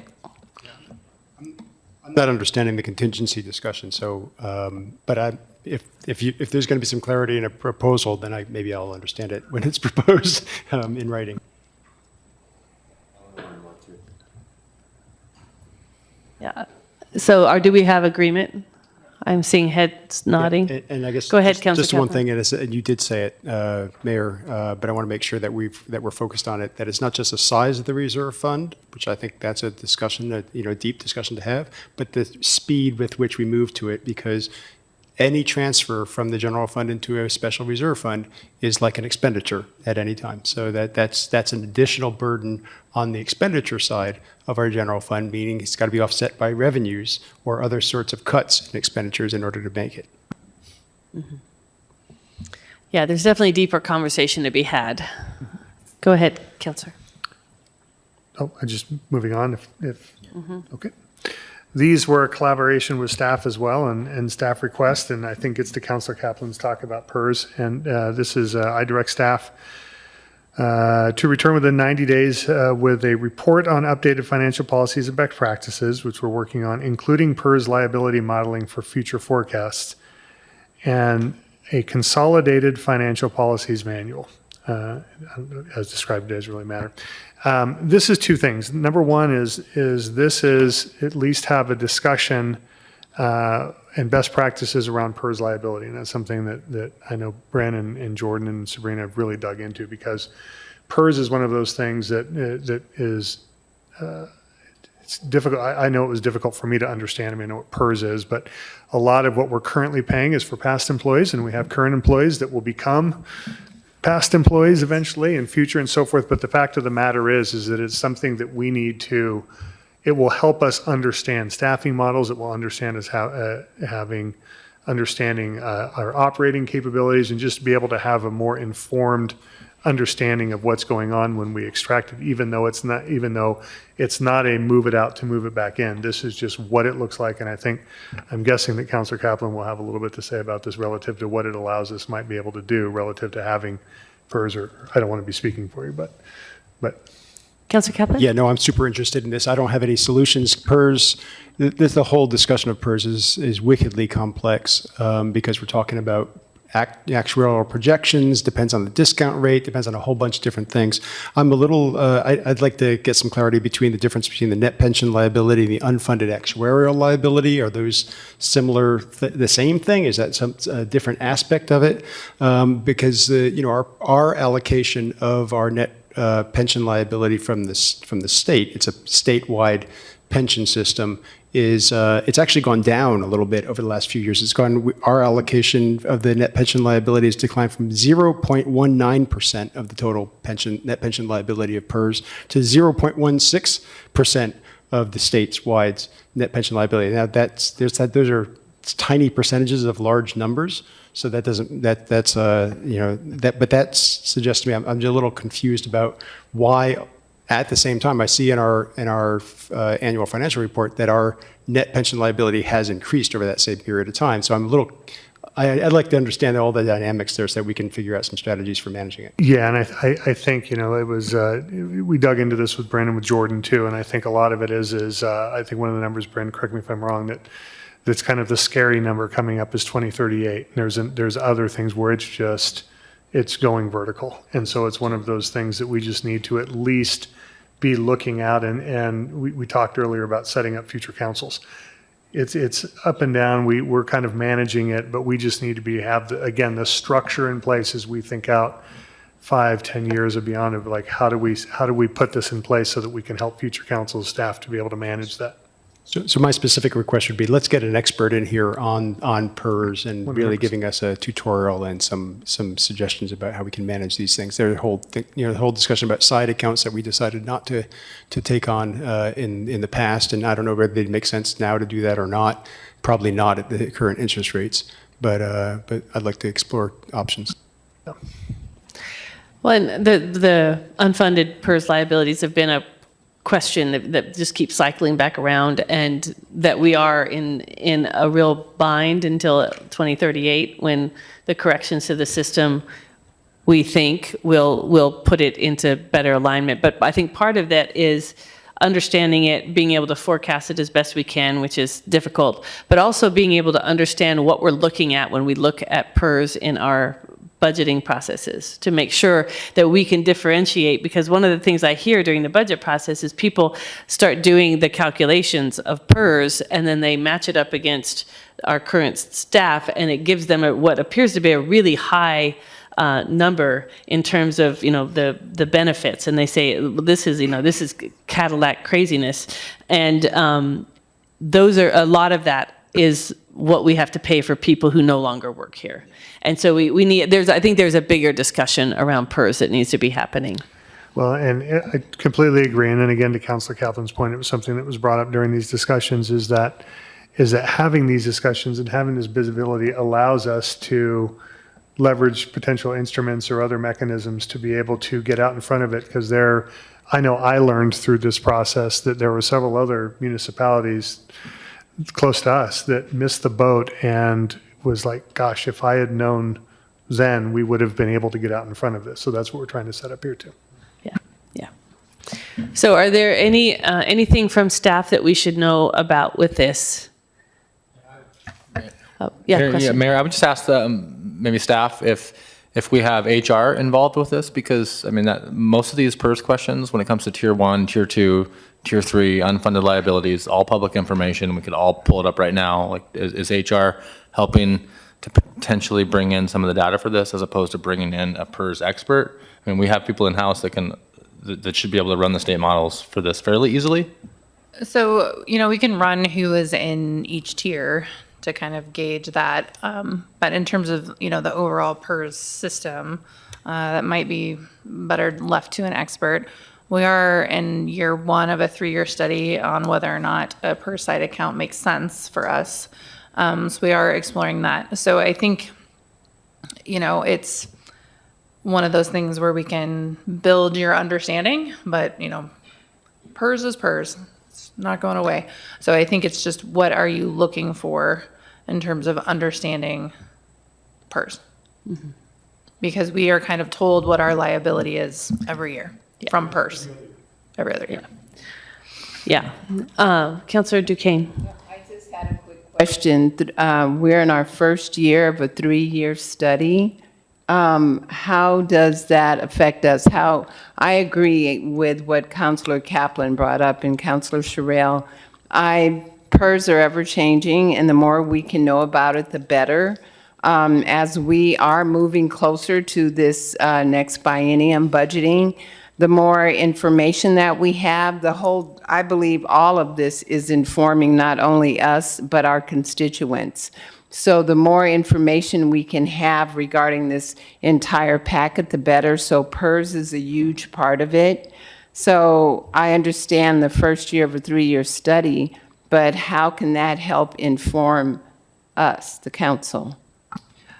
Well, it'll help inform us eventually on whether or not we should create a side account and what that would do for us. Eventually. We would not advise to do it right now. So there's nothing we can do now? No. Yeah, state law every year, I get that. However, I would like to, okay, I'll let it go. So a quick question. We see 2 110-day reports, and then we see a 90-day piece. Help me understand. That was just an error in there, and I would gladly change that to 110 days. That was a request that we worked with staff just from a timing and a quarterly standpoint. So yes, I meant to read 110 days, not 90. Okay. So a question to staff. This is a lot. here, that in including the financial policies manual coming in right as we're closing the books on the fiscal year. And I'm wondering if, and I want us to be doing things as a council that is appropriate for the workload that you all have. And I'm wondering if this seems like a fast turnaround for, especially since the council is going to have conversations about a lot of this and things get pushed and all that kind of thing. I wonder if it makes sense for us to have the consolidated financial policies manual have a later deadline.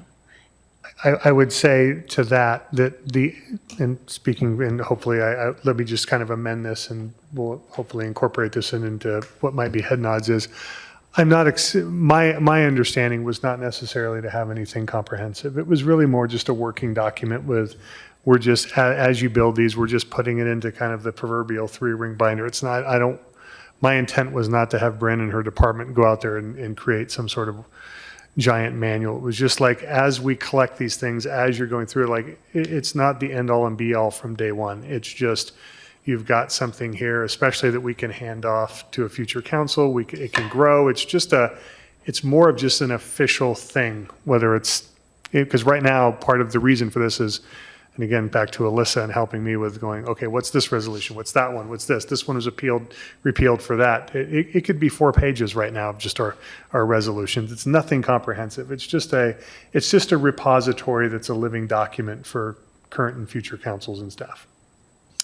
Councilor Bloom. Yeah, I would just add 2 things. One, ideally, it eventually will look like our, AMC and charter, where you can kind of go in and be like, this is the policy, here's the resolution, relevant. It's something that grows. And I'll also add too that this isn't Councilor Dale and I coming in and saying this is there was a whole meeting after this was submitted to staff where there was negotiation about timelines and what makes the most sense and flexibility and all that. So what you're seeing here is after already having conversation with staff and them saying that works. Bryn? If you don't mind, I would just propose that this is a starting point, and we will just communicate, along the process and work, like Councilor Dale was saying, just work 100%. towards it. Yes. Okay, as long as we understand what the 110-day target means, Yep. and we have a shared understanding of that. Okay. All right. Councilor Duquesne, a question or a thought? No, my thought is I appreciate that it's a living document because we have so far to go with this. So I appreciate that it is a living document, and looking at what you two have proposed, I appreciate the transparency and kind of cracking it open so that we all have more direction. And I appreciate what's going to come out of this. And looking at it, maybe there will be a budget that will cross this dais one day that I can support. So thank you, councilors. So, councilors, is it the will of council to move forward on both of these motions or these, this direction to staff? I'm seeing head nods solidly. Okay, all right. Last one. All right, last one. All right, let's see if I can read fast. This last one is I direct city manager and finance director to enable transaction level, it's actually called checkbook within OpenGov detail in the city's OpenGov transparency platform, viewable by the public down to the individual line item transaction within 60 days. So modified that a little bit after talking to Bryn. It's not just implementation, but we want 60 days to be able to do this. And Bryn, if I may, we had this discussion. We talked to Jordan and a couple others. Sabrina and I had this discussion along with Councilor Bloom. This is something that OpenGov does. Yeah. It is just fundamental. The issue, just to be clear, is within Tyler Munis, there's been a lot of software upgrades that we've been doing. There's a lot of the way that the records work. There's a lot of redaction that has needed. The reason this hasn't been implemented in the past in many regards has been because of the way that we do payroll and other things. And Bryn, correct me if I'm wrong here, but a lot of that is private data that we've looked at methods, and Bryn has done a huge heavy lift to figure out how we can do this, because I think it's super important. So especially with given we've got 19 some odd funds and departments and everything. It's not like a municipality that has public safety, parks, and ComDev, and maybe public works, right? We've got a bunch of stuff. So the data's already there. We just wanted to make sure that that we weren't exposing any private data from staff or anybody else that's in there, or vendors. We figured out that this is just really just turning this feature on, and it wasn't because they just hadn't decided to do it. There was literal considerations relative to logistics and administration that we had to make sure. So it's nice to be able to actually do this now. And so I appreciate the help with staff for this one. This is a fun one to turn on. I know I needed it when I started considering budget committee in here. So any feedback from staff on this? It sounds like there's quite a lift on the back end with some of the systems. So our initial reports were built in one version of OpenGov, and they have upgraded, and so we have to rebuild from the start a report. Our annual report will be rebuilt in the newest version to accommodate the transactional filtering that we need to be able. Also for ease of eyes, the classic report that it's built in, we cannot exclude columns that would make no sense to have, like a Y or an N for yes or no, a check number, but we really want to see who the vendor is and what the item is. So the upgrade to this new next generation is what they call it, reporting, will allow us to make it easier for the user as well. Okay. Any other questions or thoughts? Councillor Kaplan. So I guess I'm not Bryn, are you saying that this is going to be a huge, because you have to rebuild all the reports, or you've already done that, so it's a relatively straightforward thing to do? No, we are currently working to rebuild it. Regardless? Regardless, because they will no longer support the classic reports. Okay, so you're doing that anyway? Anyway, correct. And this is the first one that we are going to rebuild, is the annual, because the annual report is that one that is that live version every day at midnight that updates. That's the one. That's the most useful one. That's right. Right. Use. Right. You use that every day. Right. Okay. So that's super helpful to know that this isn't sort of an add-on. Yeah. Yeah. Any other questions or conversation? Councillor Shaw. Thanks, Mayor. Just a technical question. Just help me understand how we would upgrade a system that we have and it doesn't transfer our data over and we have to rebuild it from scratch. Like, imagine if your Facebook account got the new Facebook and you had to rebuild all your friend list again. Like, that just doesn't, right. I'm not tracking that. Can you help me understand? So OpenGov right now is working on how to convert. However, we built the report initially. We built the data sets to hold all of our historical data. So I don't envision it, all that data is still there. I don't envision it to be that heavy of a lift. It's just learning how to navigate in their new system. But the time period on this is completely doable. It's, it's good for us to get in there and look at all the reports and see truly what is being used as well. We only have, a handful that people really use. The annual one is the one. So, I don't see this as a heavy lift because we did the heavy lift 8-9 years ago. Yeah. Thank you. Yeah, Sorry, I don't mean to belittle your skill set. I just, I couldn't understand that. Thank you for explaining. Councillor Kaplan. Yeah, I just want to take the opportunity to thank you, Bryn, for turning on the current fiscal year annual accounting, which I've been asking for every year, and early in the year, and it's already on. It's been on for a week and a half, so thank you so much for that. You're welcome. Councillor Duquesne. So, Bryn, I just wanted to clarity. So this means we can go, like you said, every night it uploads so we can see actual real time, correct? Correct. You can see that right now. And then number 2, that means that if somebody, instead of going through public records and doing that dance, they can just go right there and see it, saving time, and the individual can go there and see for themselves. Correct. Thank you. And the difference is that when this change is made, we'll be able to go down to a deeper level of detail. right? So I think it's important to understand that difference, that you can see it now, but you'll be able to see more detail once this transition happens. Correct. You can see the line item detail now, meaning office supplies, but it doesn't show you office supplies and then Office Depot, $200 for envelopes. Yeah. Right. I honestly find some deals. All right, so is it the will of council to move forward with this direction to staff? Yes, yes, yes. Okay, great. Thank you. So that takes us to 8:04. Counselor. So Is there anything left on the presentation? just, yes, Ish, the slide that says questions, it really just should say a giant thank you. So Councilor Bloom, I'm sure we speak, but this council for the willingness to be innovative with this, huge thank you to staff. Really appreciate all of the work that across multiple individuals. Bryn, thank you so much. This is just super grateful for this. Thank you. And I hope we're just making Ashland better. So thank you. Great. All right, well, that takes us to the end of our agenda for the evening. Meeting is adjourned.